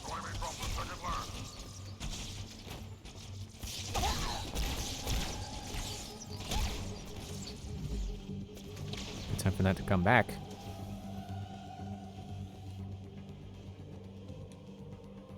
Oh, I can't deactivate it. I thought I could.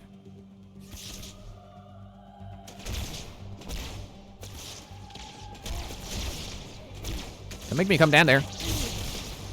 You made me come down here.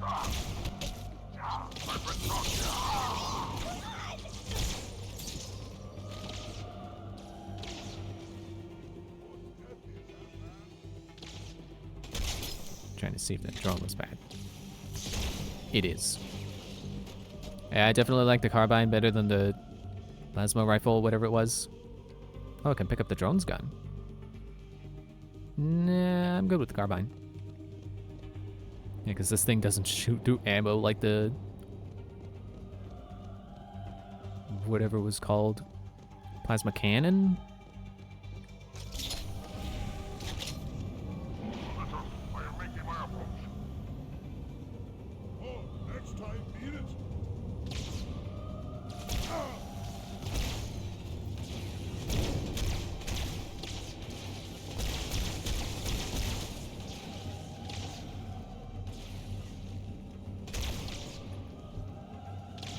Hiding over there, behind the wall.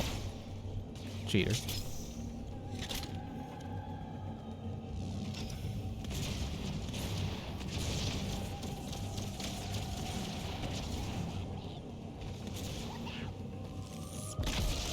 Ow.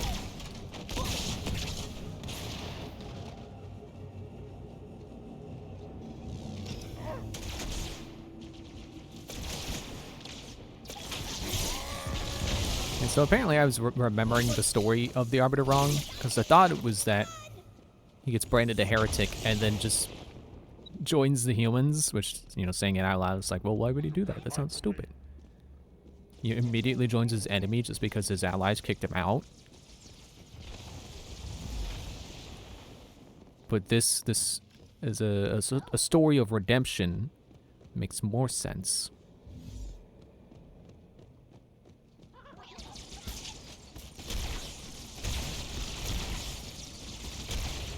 Still not really sure why they were so quick to call him a heretic before, but again, it could just be they're trying to emphasize how brutal the culture is.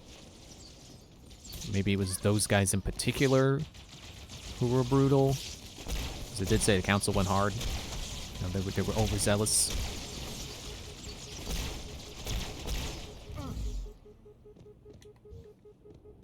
Oh.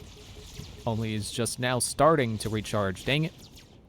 Trying to use my invisibility.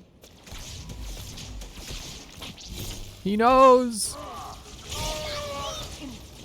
Ow. Did he say they got an elite? Okay, it's just one off. I think I should probably spray and pray for a little bit. I think they made the Needler faster. Yeah, they all got Needlers. I should just unload.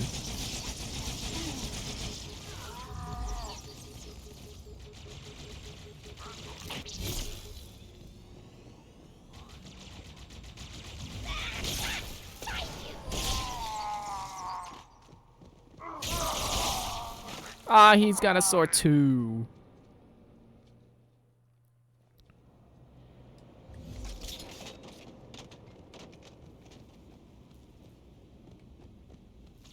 Oh, that's not a turret. It's not a drone. Dead drone. How about I throw grenades? How about I remember I have those?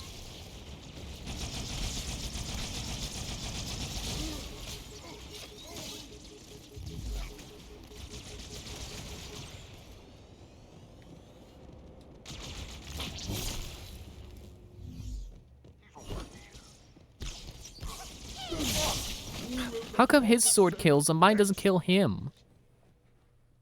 Why does his armor look like he's from Dead Space? Why does he look like he's Isaac Clarke, but the elite version? Oh, that's the wrong button.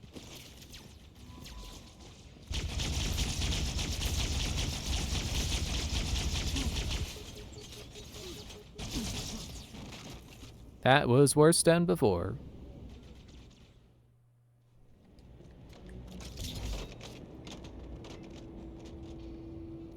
Is that Sentinel beam.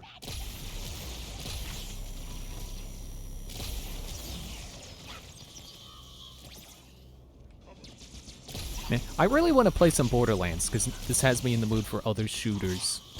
But I shouldn't... Ah, they got me with the sword guy again. Didn't even need to see him. Yeah, I really shouldn't play a different shooter while I'm playing through this, because it's gonna make my muscle memory revert to pressing X to reload, and that's not gonna be good. Although, if I play with the keyboard, I guess that could be a solution. Because then I won't be tapping X, I'll be tapping R?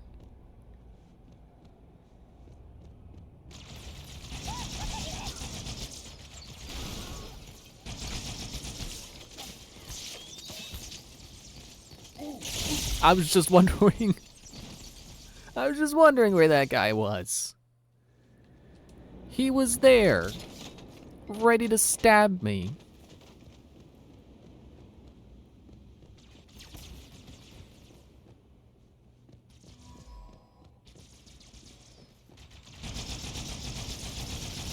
No, I see you, sword guy. Hopefully I unloaded all the needles into his face. Are my guys all dead?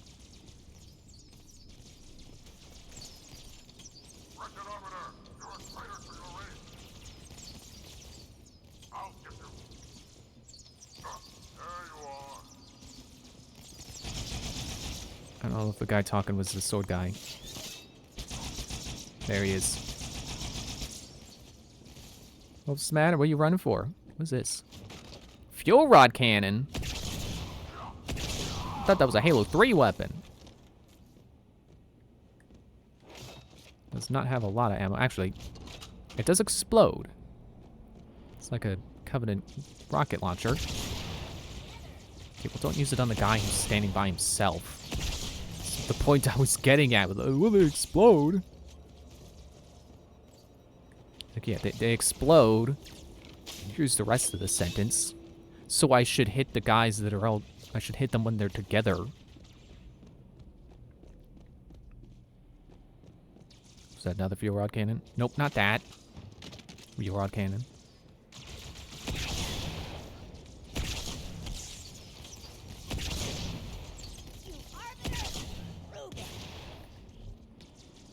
Oh, it's out.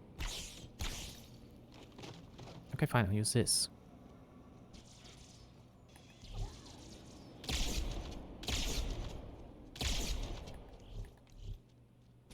Keep heading down. Find the leader of these heretics.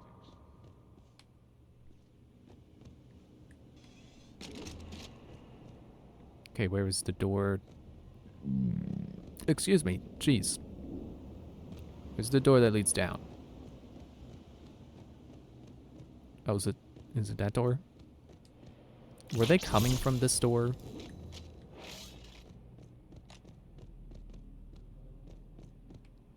You know what?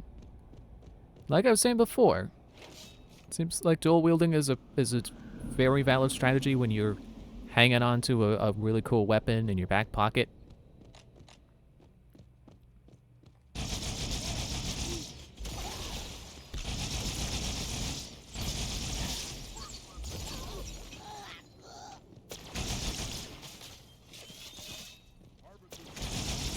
How come you guys don't do this?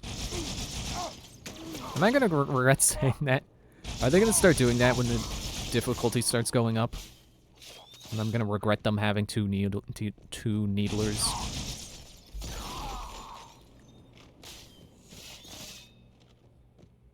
Yeah, I was looking forward to this. I was looking forward to having one needler in each hand.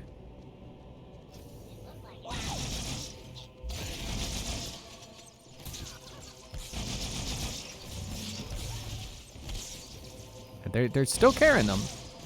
These grunts each got a needler. As long as they got needlers, I should have needlers. As long as there was needler ammo to be fired, I should have one in both hands.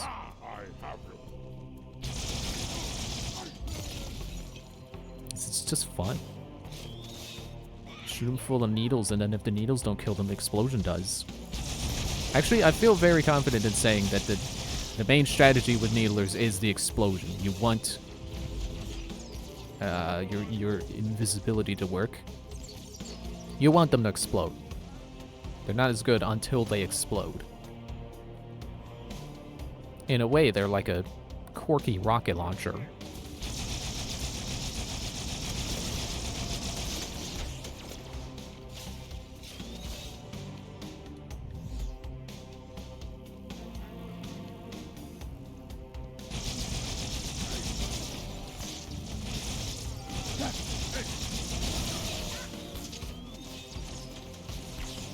Reload the other one too. I don't know what you're waiting for.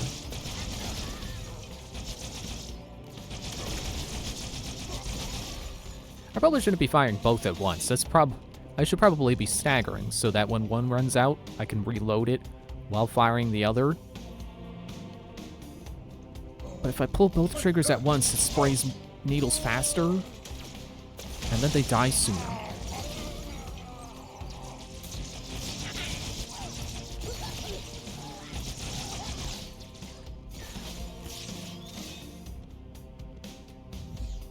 I'm gonna use the camouflage, huh? I think everyone's dead. I don't think it's gonna last until I meet someone.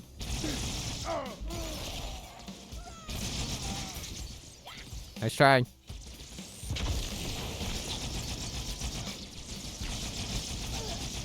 Oops.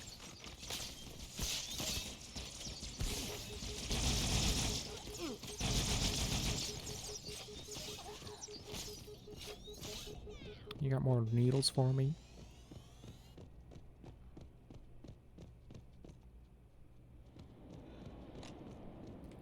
I will say I definitely do not like that whenever you melee while dual wielding, you drop away you drop your offhand gun. It's kind of annoying. I don't see a reason why that should happen, honestly. Like, not being able to throw grenades, I'll accept that. But not being able to melee, that's kind of annoying. But maybe they did do it specifically because dual-wielding needlers is so good.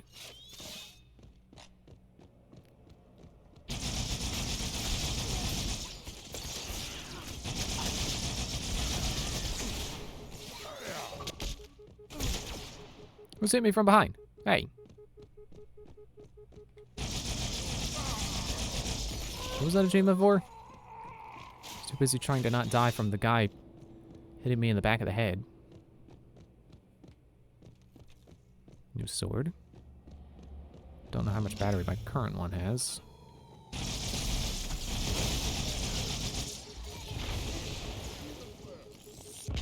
Where did you come from? Oh, your ally. Okay. Let me pick up more needles.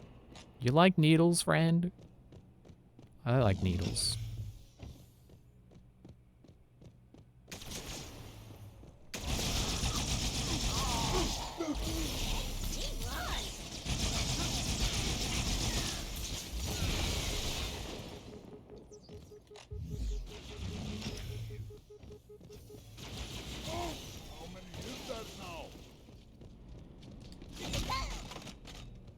Drop my gun. Whoops. I knew it was gonna happen. I'm just goofing.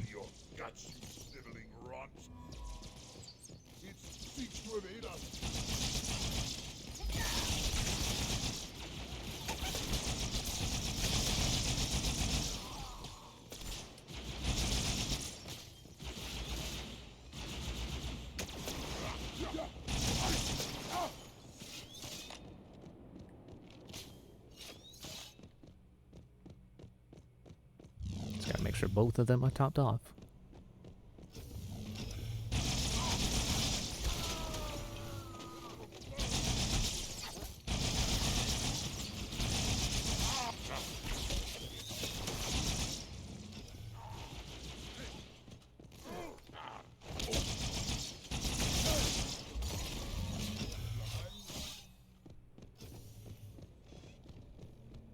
Yeah, I like that the Needler is like the one gun you can dual wield. Well, okay. Aside from the ones that don't need reloading at all, it's the one gun you can dual wield that makes sense that you can reload it with one hand. Will defend the Oracle. Its truth must not be silenced.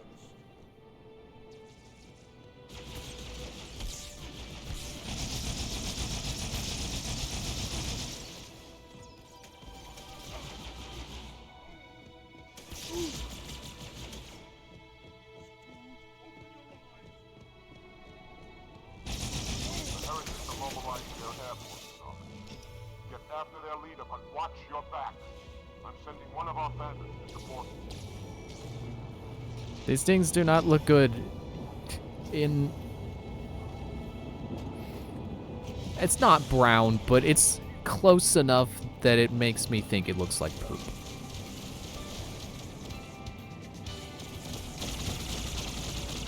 Heretic Banshee.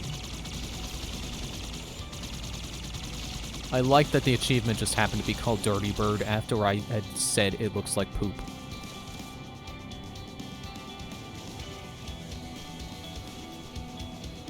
I thought those were... Nope, they're turrets. I thought they might be overshield pickups. Ah, crap, I lost the wing.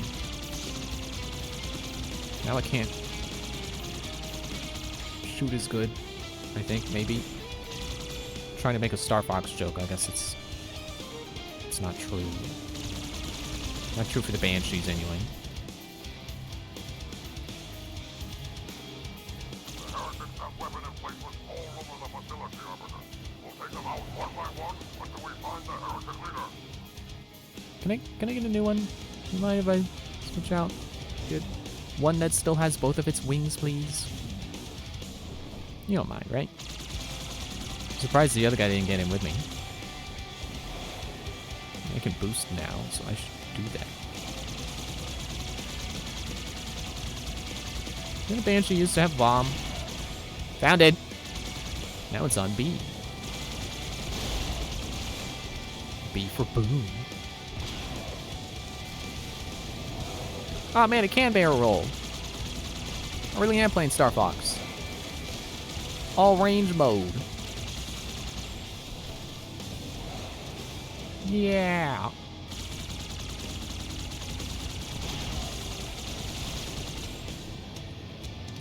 Oh, you can't do forward-facing tricks. Why is my right wing getting damaged again?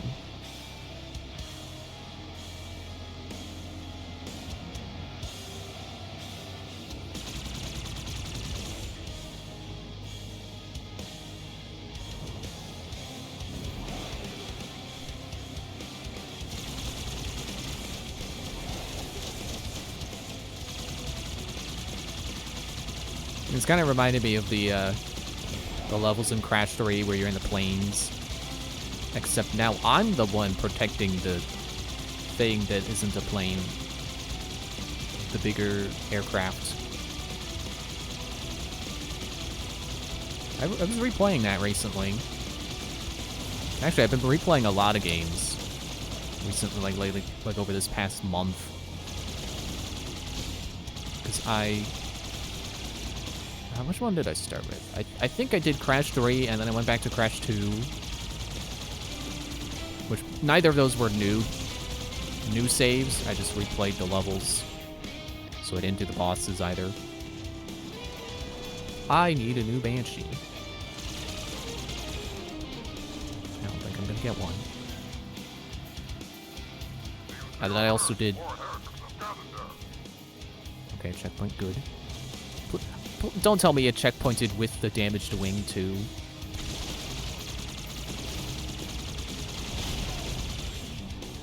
And then I did Spyro 1 and Spyro 3. Which might sound like a weird... Like, oh, you did Crash 3 and then Crash 2 and then Spyro 1 and then Spyro 3. It's like, why not Crash 1? Excuse me. Which I feel like if you know the first 3 Crash games, that you kind of... Oh, thank you for the follow, Samuel TT.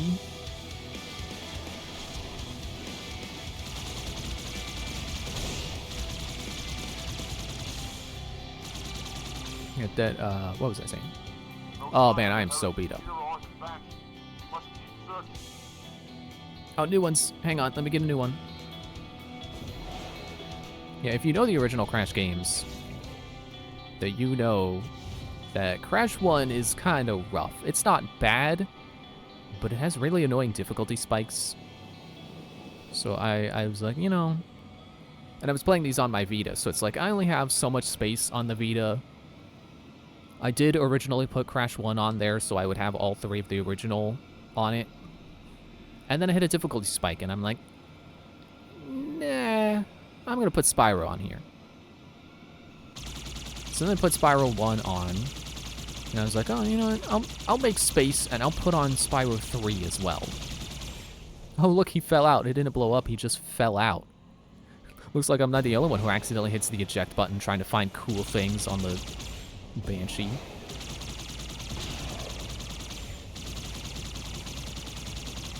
And I put on specifically Spyro 1 and 3 because... Oh, I blew up.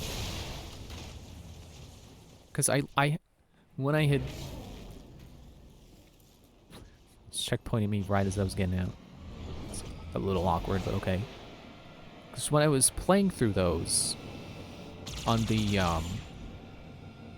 Reignited trilogy, that I thought Spyro 1 was like a really relaxing game to complete, because it wasn't like overly hard, it didn't have anything overly annoying. It did have some really well hidden stuff, and I will say that the final hit on Nasty Nork is really annoying. And it starts you at the very beginning if you die. So, Nasty Nork is a really annoying final boss fight. But otherwise, it's a really pleasant experience. So I'm like, you know what? Definitely Spyro 1. And I remember when I did the Reignited trilogy versions, that it didn't have as good of a time with Spyro 2 and 3. Even though I do think they're better games. Good, another checkpoint. Because I remember, especially different mini games in Spyro 3. It looks like some of them were really annoying. But I put on Spyro 3 anyway because I feel like that's the one I have the most nostalgia for. I should probably grab a new one. New Banshee. If I don't end up blowing it up. Do you want me going through this door, or do I still gotta... make a landing spot for this guy? Ow! It just blew me up too!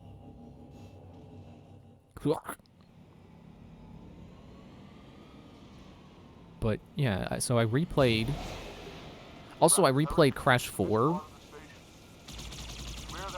Which, you know, is not something I can fit on my Vita. It is a far newer game, far larger file size.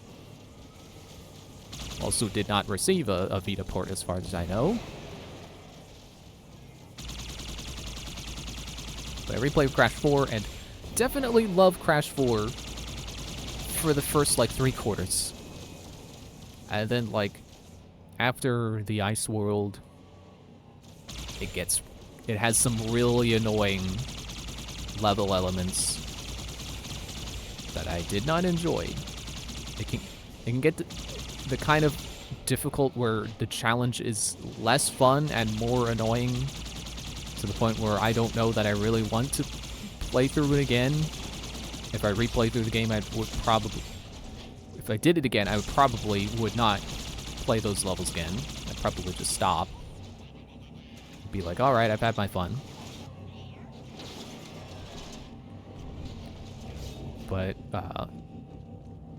and funnily enough, that when I played through it originally... Oh, we're getting a cutscene? Reloading it to another level?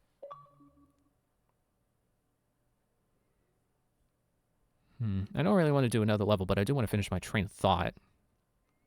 I guess I will play through this while I finish that train of thought, and then probably run out of things to say while I complete the level.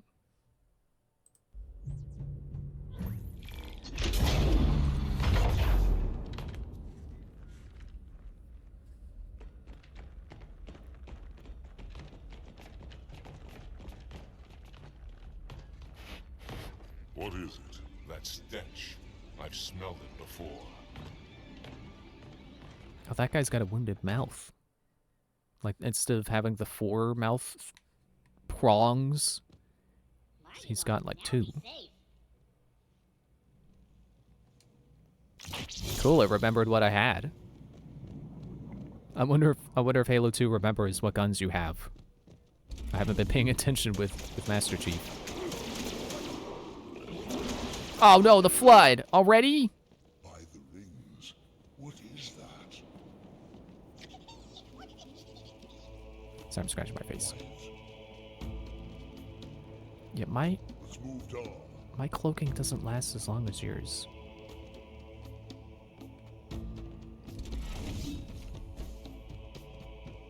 But yeah, what I think is cool is, while replaying Crash 4... Sorry, I'm burping. I don't mean to put you in such suspense over this. That when I originally played it, I had...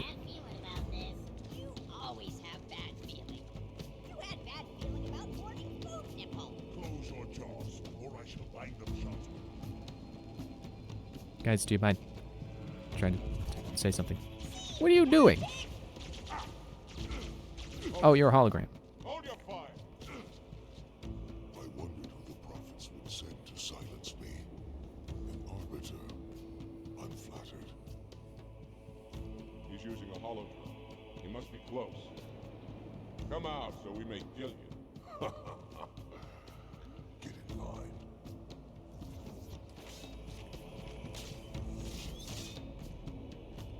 So when I originally played Crash 4... Stand firm. Come on. Yep, there's the flood. Maybe I shouldn't have an Needler. Or at least not dual wielding. When I originally played Crash 4, I played on, what do they call it? The modern difficulty? Where you have infinite lives. Well, when I replayed it, I played on classic, where you have limited lives. Because I like picking up Wumpa fruits. I like breaking boxes and having it mean something other than just box completion. I like getting stuff and the stuff mattering from the boxes.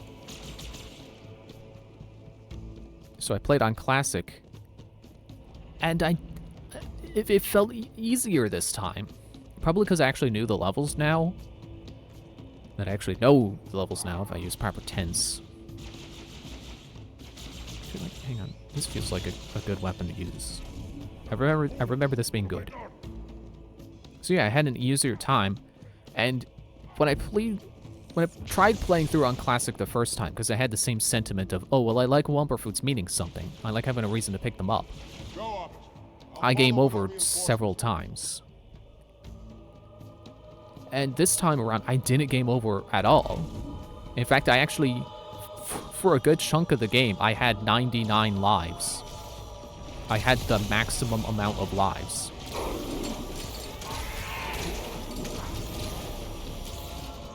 And then, you know, I started to get into the really annoying stuff, and I did not end the game with 99. I tried my best to keep them high, but I did not end with 99.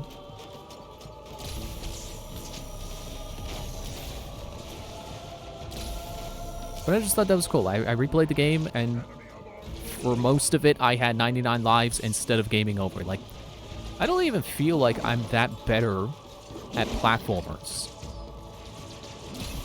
Like, I don't feel like there's that much of a difference in skill between when I played the first time and when I played just recently. Do I want another Needler? No, I think I'll keep the Sentinel beam. Are my allies dead, or did they abandon me? Okay, well, there's a green.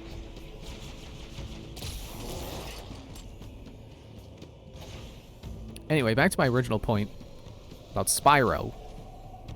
I remember 2 and 3 being kind of annoying to complete. And now that I'm thinking about it again, now that I've replayed 3, I think I only felt that way because it required me to return to levels later instead of being able to get everything in a level the first time I'm there. You know, the first time I'm able to go into the level. And replaying it, like, that wasn't as much of a big deal, because it's just like, oh, well, I can't get everything in this level right now, I have to come back later. I'll just come back later. And I don't know if I just found the game more difficult because when I had played through the Reignited trilogy, I was streaming it. So I was also having the problem of, you know, trying to talk while playing a game, making the game harder. So that was probably a contributing factor too. And also not worrying about how long it takes, because it's like, well, I'm just playing for fun.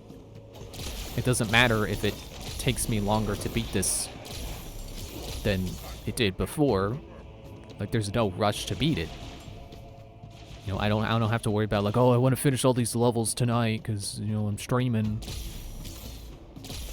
You know, I don't want the stream to be way long just because I can't beat this minigame. Like, if I stop having fun, I can just pause it and put my Vita in sleep mode and come back later. So that's really something to be said about. Definitely should not stream through every game I want to play through, even though I'm like, oh, but I want to capture my reaction. I want to capture my first playthrough. Like, no, it's not always a good idea, because sometimes it'll make the experience worse.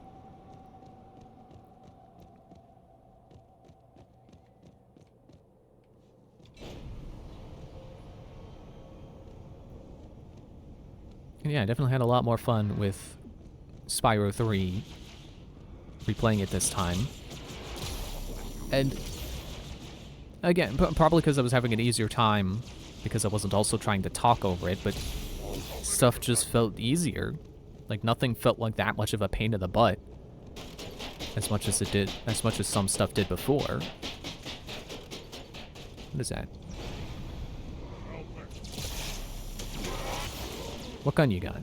Was that the carbine? Seems like a good idea right now. Carbine.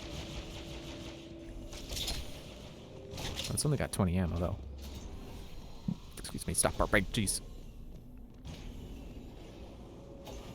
Oh, hello, there you are. Where'd he go?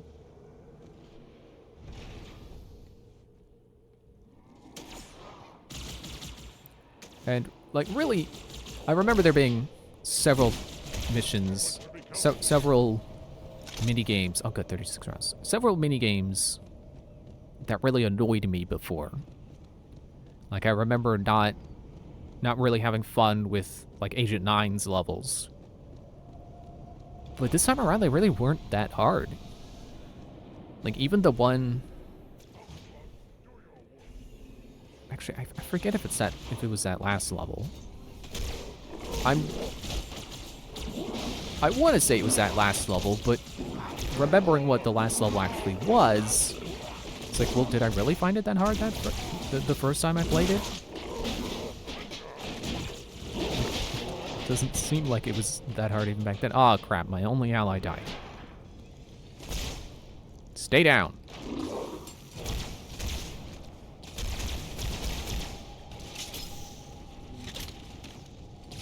Six rounds for the carbine. Take care of these guys first and then the drones, because the drones are helping me until they aren't.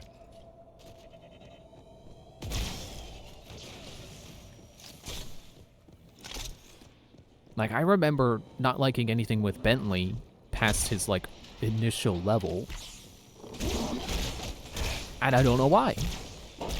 Like, aside from the boxing minigame, which I still believe is terrible, because I swear your opponent in that boxing minigame has more range than you, and it's like every time you hit him, you also have to scoot forward. But while you're scooting forward, he's going to hit you with his extended range. So it's like, it doesn't feel like you're actually in control of winning that. You just kind of have to be lucky with him not guarding when you press whatever button that you think is the right button to press to attack him.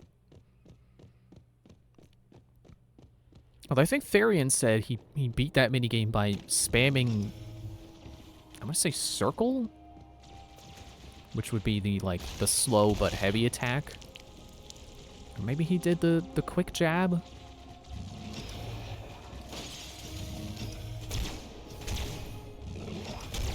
Oh, there's the exploders.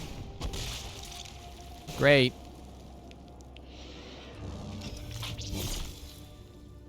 Actually, how about I jump through the window that I just cleared? Cut you to pieces. How about that? Why do I have 57 battery? I thought it took 10 battery hitting the one guy.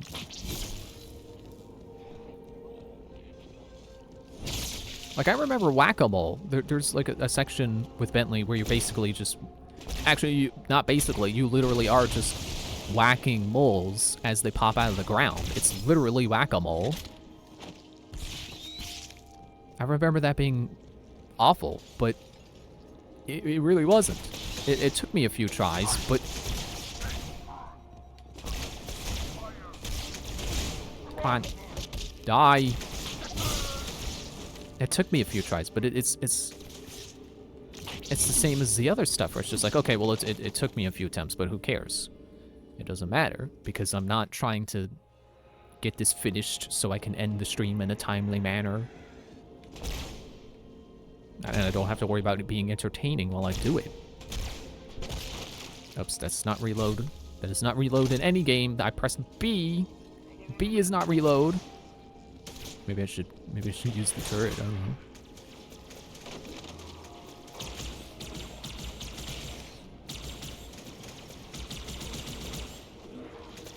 Yeah, I think like the boxing minigame and kind of the race that is like one of the final eggs.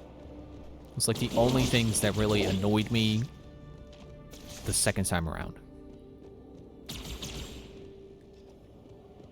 It's like, otherwise, I'm coming away from that like, yeah, I would definitely go for 100% in that game again.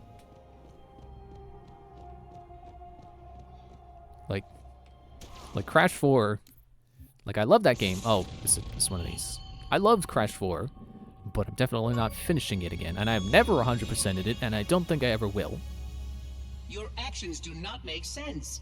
Proper protocol for a flood outbreak is to establish immediate infection reporting. Communications must be maintained with all local forces in order to track any spread of the parasite. There are no local forces, Oracle. For now, all you have is me. But I tracked multiple ships in orbit, including some remaining human presence. In light of the danger posed by the flood, surely you can set aside this disagreement with the humans. No! Anything still alive in orbit is our enemy.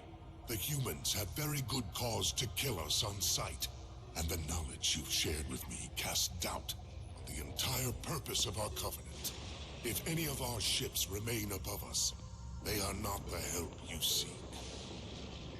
But why would they not provide assistance? Because of this talk of prophecies and journeys? I learned a small amount about your covenant before that reclaimer blew up my installation, but my understanding is incomplete. The AI I encountered on board one of your ships was less than forthcoming.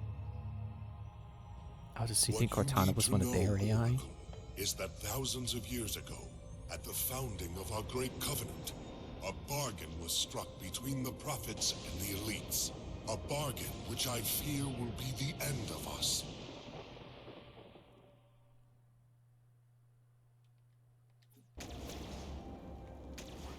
So anyway, back to Spyro.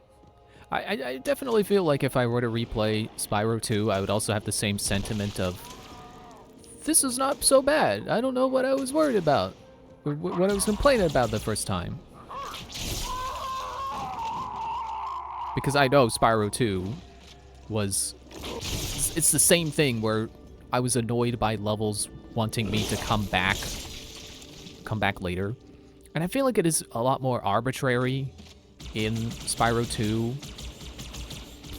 Because it's like, oh, look, here's a jar. Or, a container. It's got gems in it. And you know it's got gems in it. But you can't break it open right now. You gotta come back when you learn the ground slam move a world later. Like, it just feels like the game just wants you to come back later because it thinks coming back later would be interesting. But otherwise, I think Spyro 2 was a great game, so I'm sure I would have fun with replaying that as well. But I'm out of space on my Vita, so I can't put it on without taking something else off. Am I just supposed to stand my ground here?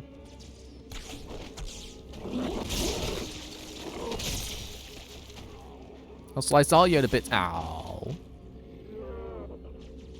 I didn't know my shield was out.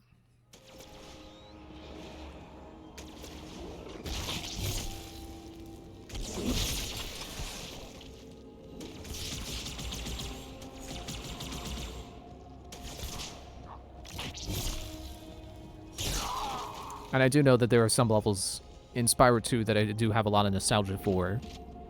So I do wish I had the space on my Vita, but like, I don't know how easily I could just get a new memory card and then just transfer over everything that's already on my memory card to the new one, and then just I don't know if I could just transfer it and then plug it in like nothing happened.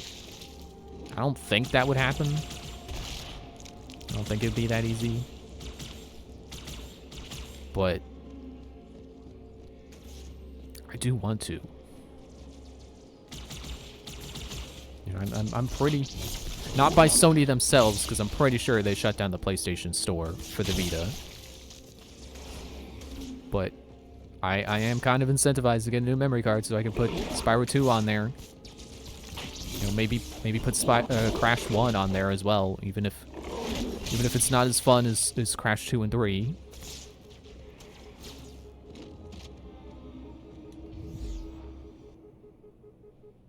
Oh, jeez. Game sure does lag when you turn invisible. Sometimes.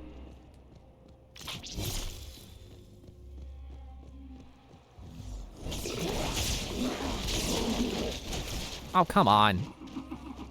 I had the first hit. I had the element of surprise. I have a sword. I had full shield, and they still just like full health to kill me.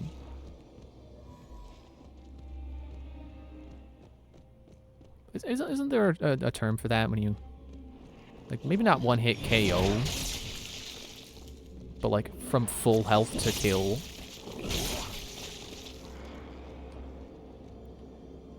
I feel like there's a term for that. Anyway. And I feel like I have gotten some kind of shifted opinions about Crash 2 and Crash 3 as well. Maybe not quite as much of a 180 as I feel about Spyro 3.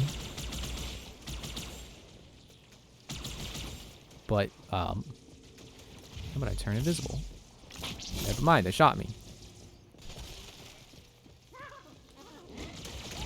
Nope, no flood grunts. No flood grunts, please.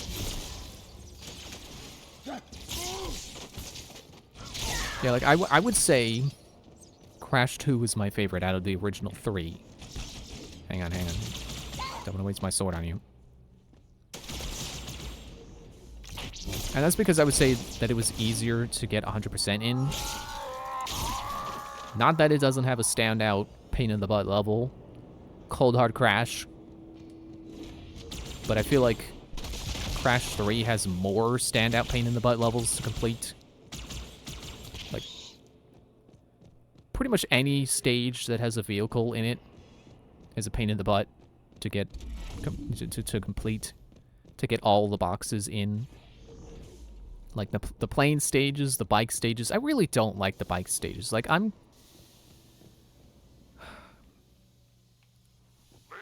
the storm is about to hit. I will finish that thought. Maintain our position. Bring the Phantoms close to the mine. We are not leaving until the leader. Oh man.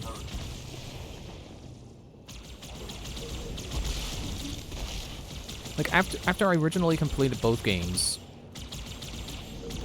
my opinion was that I didn't think Crash 3 should have had the alternate stages where you're on the plane, you're on the bike, you're underwater.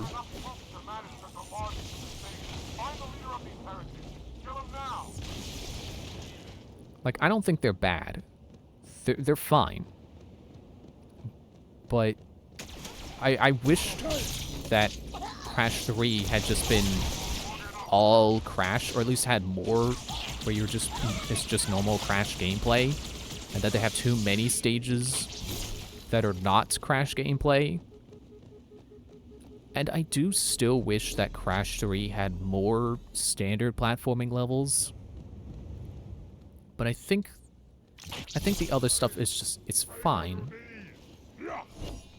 But after replaying Crash 3, and actually I don't know if I said, I did it twice. I replayed it twice recently. Like, I replayed it without starting a new save. So I didn't do... Actually, no, I did do the bosses. But it was a new save, so I still had all my lives and stuff. I didn't have to pick up the crystals.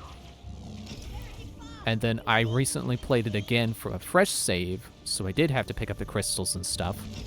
I didn't go for 100%. I never 100% crash when I replay it.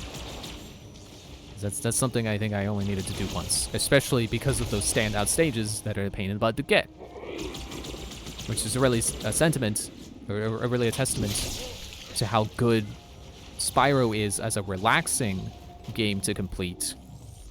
Because they don't really have those standout pain in the butts. Arbiter, where is he? Stinking floodbait boxed himself in tight. We'll never break through this. Then we shall force him out. How? The cable. I'm going to cut it. Get everyone back to the ships. Return to the landing zone. The Arbiter will continue upward, cut this station loose, and scare the heretic from his hole. May our lords guide you. We shall not forget your sacrifice. Oh, this is a closet, excuse me. I doubt the cable can withstand its bite. Am I going the right way? Yeah, so I replayed Crash 3 again from a fresh save. Really didn't change a whole lot.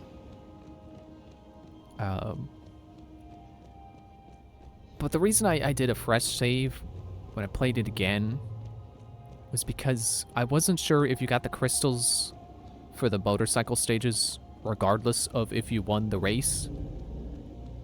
But replaying it on a new save, now I know, yes, you do have to win the races to get the crystals.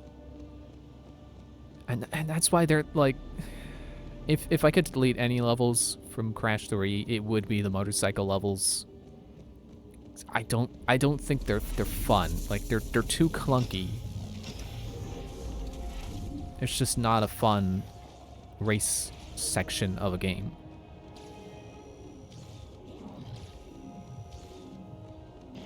Oh, hello. Can I cut off your legs?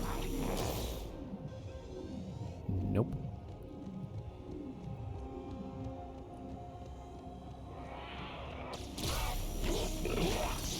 So yeah, I'm coming around on the other minigames. I think they're decently fun, but motorcycle I don't enjoy. Actually, I need to switch to the gun so I can switch for another gun and not lose my sword. Carbine, not ideal, but all right.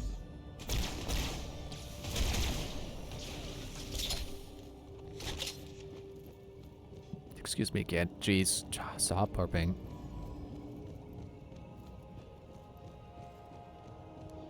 So pretty much those are my Crash and Spyro opinions. The original Spyro trilogy, all good, all very fun, very relaxing to, a good.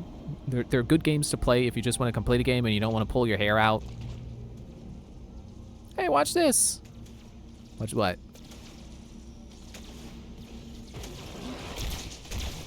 Whoops. All my bandits are in the air, Arbiter. Go ahead. Oops. Alright, all my forces are in place. Cut the cable. Arbiter! Arbiter! Doesn't realize I fell to my death.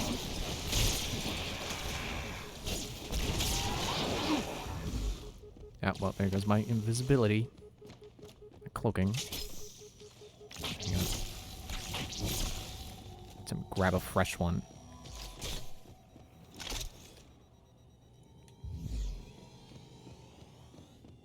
Okay, now where's everybody? Where are the people who are hitting me?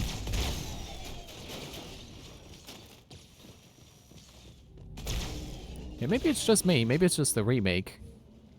I can see. It seems like this game is putting more of an emphasis on being able to just, like, yeah, destroying certain parts of enemies instead of just outright killing them. What is hitting me?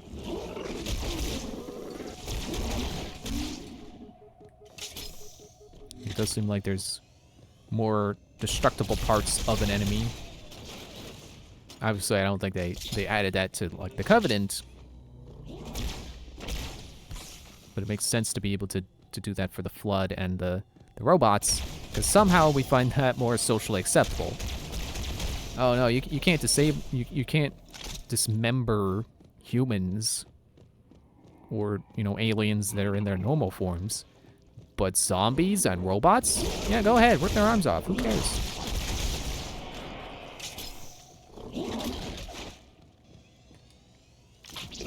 Teach you to get close to me. You want a hug? I'll give you a hug. Hug with a blade. Best kind of hug.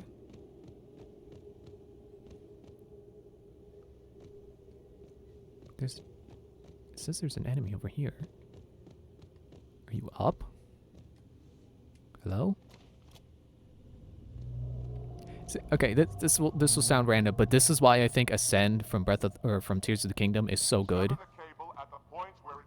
Because there's so many moments in other games where I look at something and I go, man, if only I had Ascend, then I could go right up there. I had a moment like that when I was playing Spyro 3. Where there was this... I'm supposed to be hitting it, right?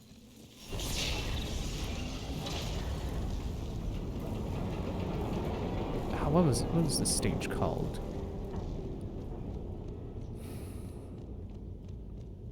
I want to say it was like Enchanted Castle or something like that. Where you're helping fairies fight off like wizards and knights and stuff. Or the cat wizards. Yeah, it was Spyro. I remember now. It was Spyro 3 because there's a Sergeant Bird level in there. Oops. And that's one of the trickier eggs. Oh, hello, other guy. Other guy with a sword. Yeah, and I remember there were cat witches. That's one. By the prophets, look at the station list.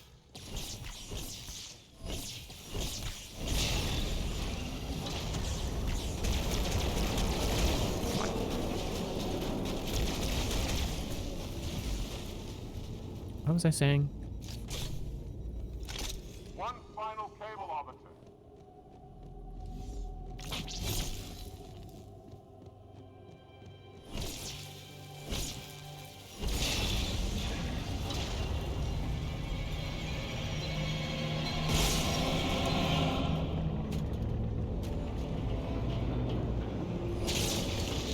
Flood is awestruck at what's happening.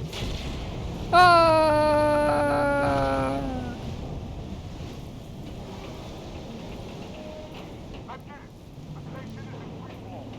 You don't say! Wow, checkpoint. Not even end of level, just checkpoint.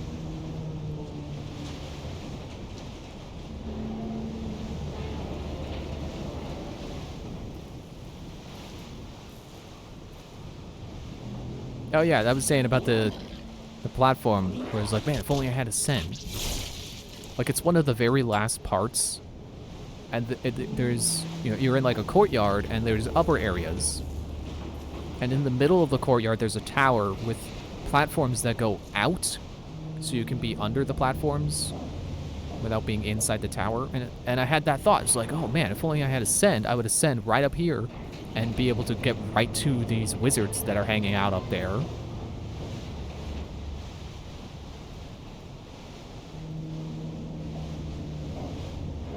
I was just supposed to wait for this to hit the ground?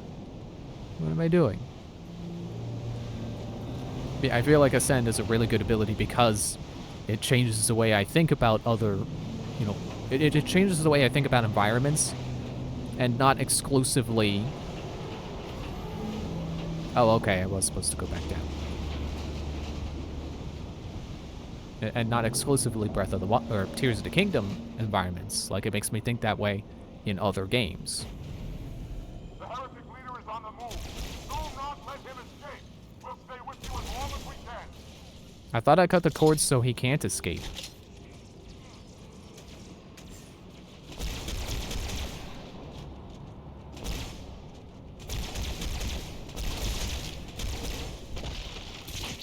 It's weird that their explosion is a lot less explosive looking now. It looks more like an explosion in Halo 1. Why don't you come sauntering up the steps like you regret sauntering?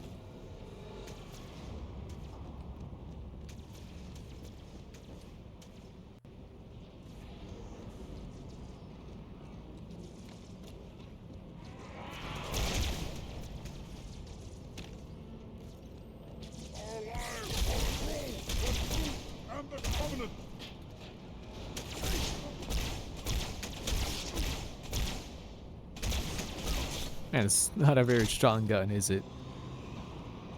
Or maybe I just wasn't getting headshots like I thought it was.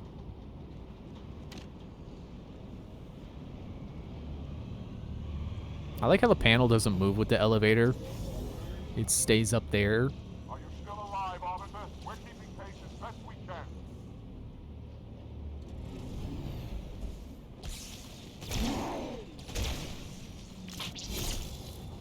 Wish it didn't take so long to switch to the sword.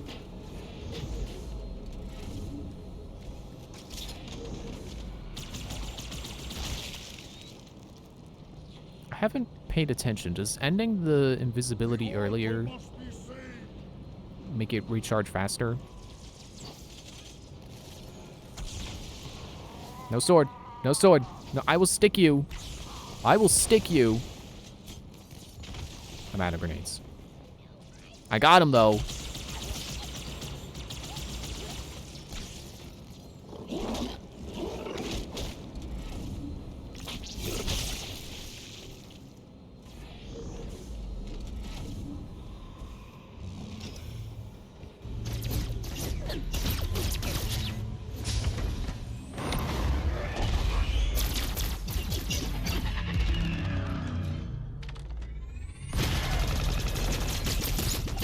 Get in the Banshee, dude.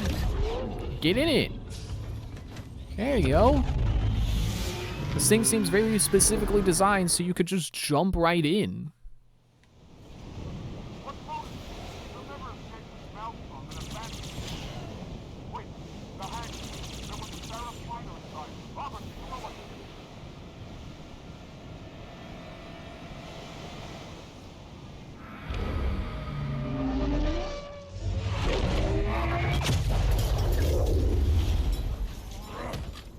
You did that on purpose, didn't you?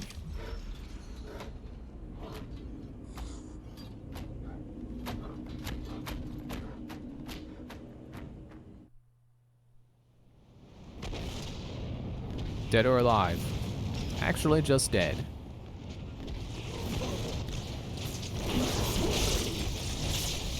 Two plasma grenades. Getting them back. Zombie repeller. Kill 1,000 Flood.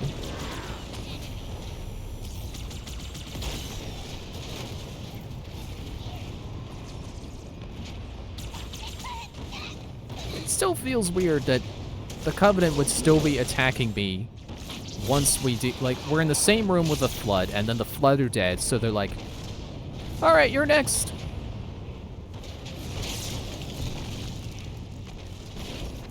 The explosions still hurt.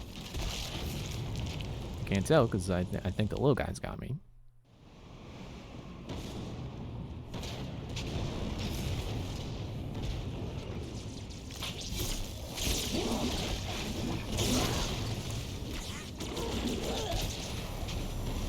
Yeah, maybe I shouldn't be conserving my energy sword energy, my beam sword energy, because They don't, at least in this level, they don't seem to be as rare as I remember them being.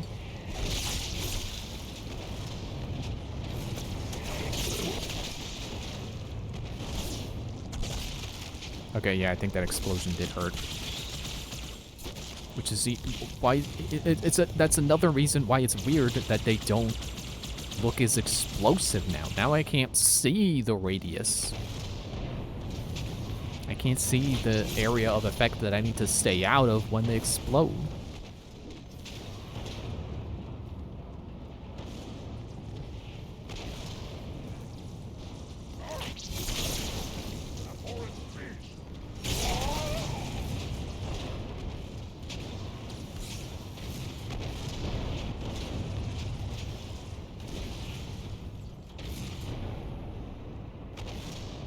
Well, you can tell I've run out of... I've said just about everything I was thinking earlier about early PlayStation games. I mean, pretty much early PlayStation games. Yeah, I really wouldn't call myself like someone who grew up with PlayStation games, even though my sister and my brother did have, like, my sister had Spyro, my brother had at least Crash 3. I don't remember if he had Crash 2. I don't think he did. But I guess I just didn't play those games as seriously as I did Nintendo games. And, you know, same thing with Xbox. Like, you know, I had Halo. Or I guess my dad had Halo. And he let me play it. But we had an Xbox and I played on it. But I guess just because you know, I had a GameCube, like, I had a GameCube that was mine. It was in my room. No one else played it but me. I guess that's why I maybe feel more fondness for Nintendo, or feel more like I grew up with Nintendo games, but I didn't really grow up with the other stuff. Because it wasn't really my stuff. It was just stuff I was able to play. And I never really finished them. Not that I was really good at finishing every game I played anyway.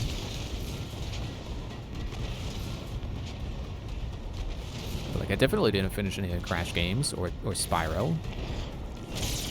I'm pretty sure every time I played Spyro, I started over because I just liked the beginning levels because they were easy.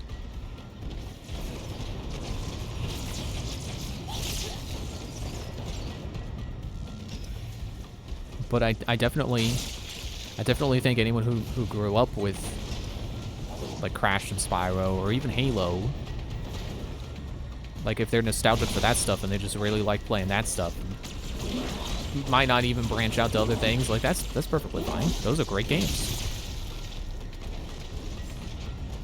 Like, PlayStation definitely had its fair share of really good games on its early consoles, just like Nintendo did. And just like they still do. And I'm sure Sony still has great stuff on their consoles too, nowadays. They got Spider-Man, that's really good. I like that I can still punch with it. Alright, bye, sword.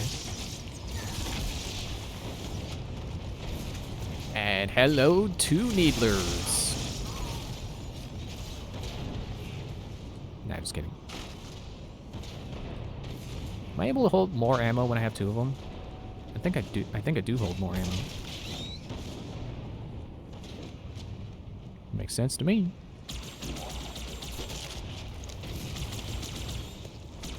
Yeah, really my point is just, like, games are good. Games are good. It doesn't matter what console they're on, they're good. But I don't understand the people who are unironically, like, PC elitists. It's like, yeah, sure, the PC is the best console because it lets you only play PC games and only things that come to the PC. Like, I don't think any one console is the best console because there are exclusives for every console. And there are great exclusives. If you limit yourself to one console, you're missing out on great experiences. That's just good life advice. Heretic. Arbiter. I would rather die by your hand than let the prophets lead me to slaughter. Who has taught you these lies? The Oracle. Should I be surprised? I saw the terminal. 343 Guilty Spark. I am the monitor of Installation 04. Ask the Oracle about Halo. How they would sacrifice us all for nothing. More questions? Splendid. I would be happy to assist you. Did Guilty Spark get away from the Halo's explosion by teleporting? Because he can do that, right? It just takes a lot of energy. The elites are blind, Arbiter. But I will make them see. With grenades? With homing grenades? Hollow grenades. See, I can't do that till the next game. That's not fair.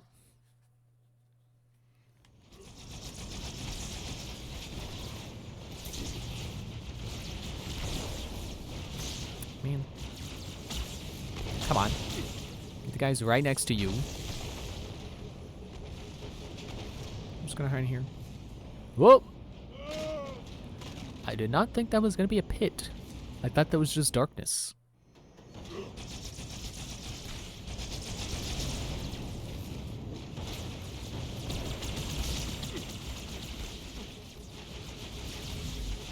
Ah, dang it. Unholy Oracle, we have much work to do. I guess I gotta use the invisibility like I'm Pendles from Battleborn. Right, I should only turn invisible when I'm behind cover. Oh, wait a minute. Not what I meant to do. I did not mean to have the plasma rifle in one hand and the needler in the other. I meant to have 2 plasma rifles. Arbiter, show yourself. Your skills are lacking.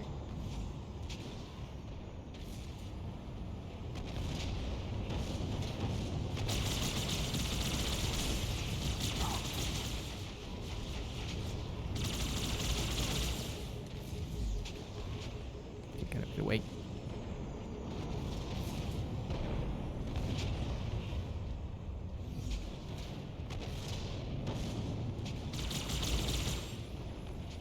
I don't know if I really need to, excuse me, defeat the holograms.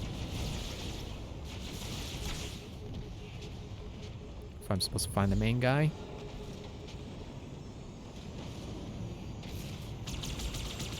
Okay, no, it looks like the invisibility.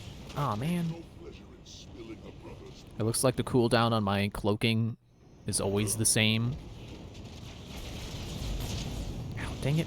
What was I just saying about playing it like Pendles? No, don't switch. No, no, no, no.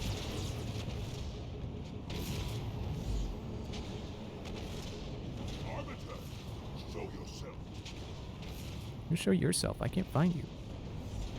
Where you at? Who taught you how to fight?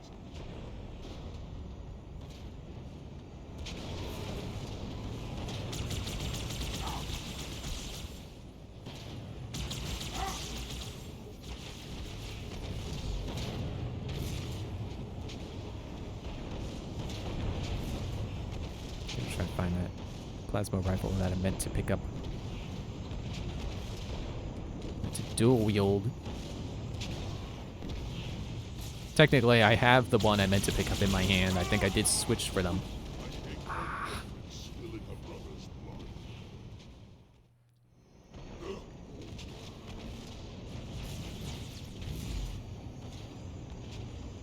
Come out, Arbiter. Let's end this.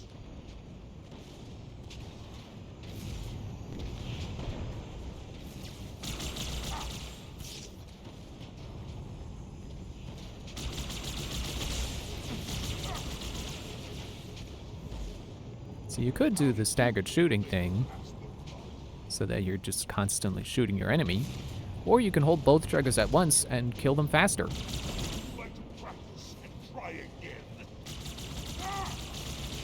Oh, buddy, you don't know how many times I've been trying this again. I haven't been counting, that's how many times. Unfortunate. His edification was most enjoyable. I had no choice, Holy Oracle. This heretic imperiled the Great Journey. Oracle, great journey. Why do you meddlers insist on using such inaccurate versions? Oh man, the hammer's magnetic? That is the Oracle. So it is. Come, we are leaving this system. Okay, I don't know who deemed you the boss of everything. Delta Halo.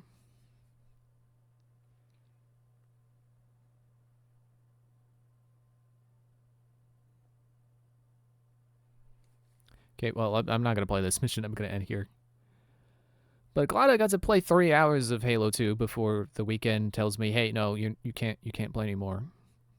It's going to be like 3 whole days until you can play again.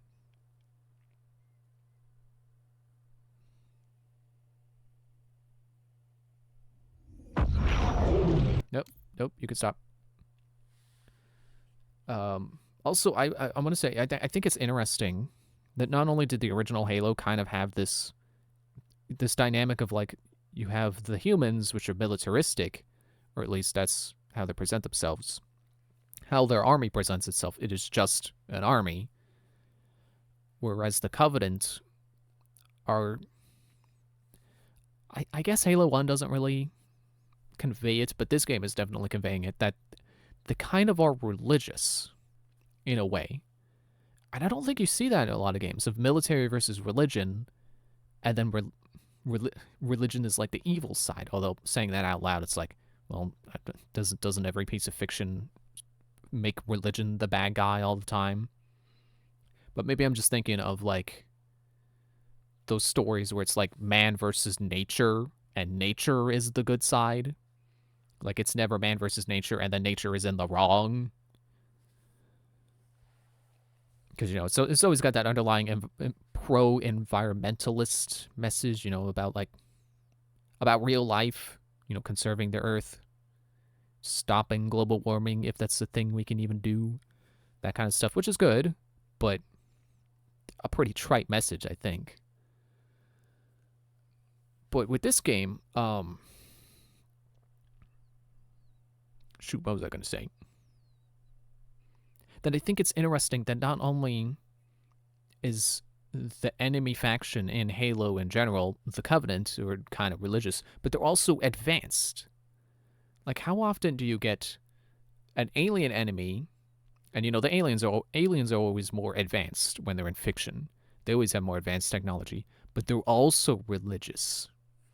I feel like there's always, in fiction, there's always a split between religion and science, but here, they are very scientific and religious, or, you know, religious in their own ways, obviously not human religions, maybe not religion as we think of it, because they do seem to more worship the Oracle, the robot, rather than some form of god. I don't know, maybe they do have gods. I have to keep playing. But I still think that's interesting.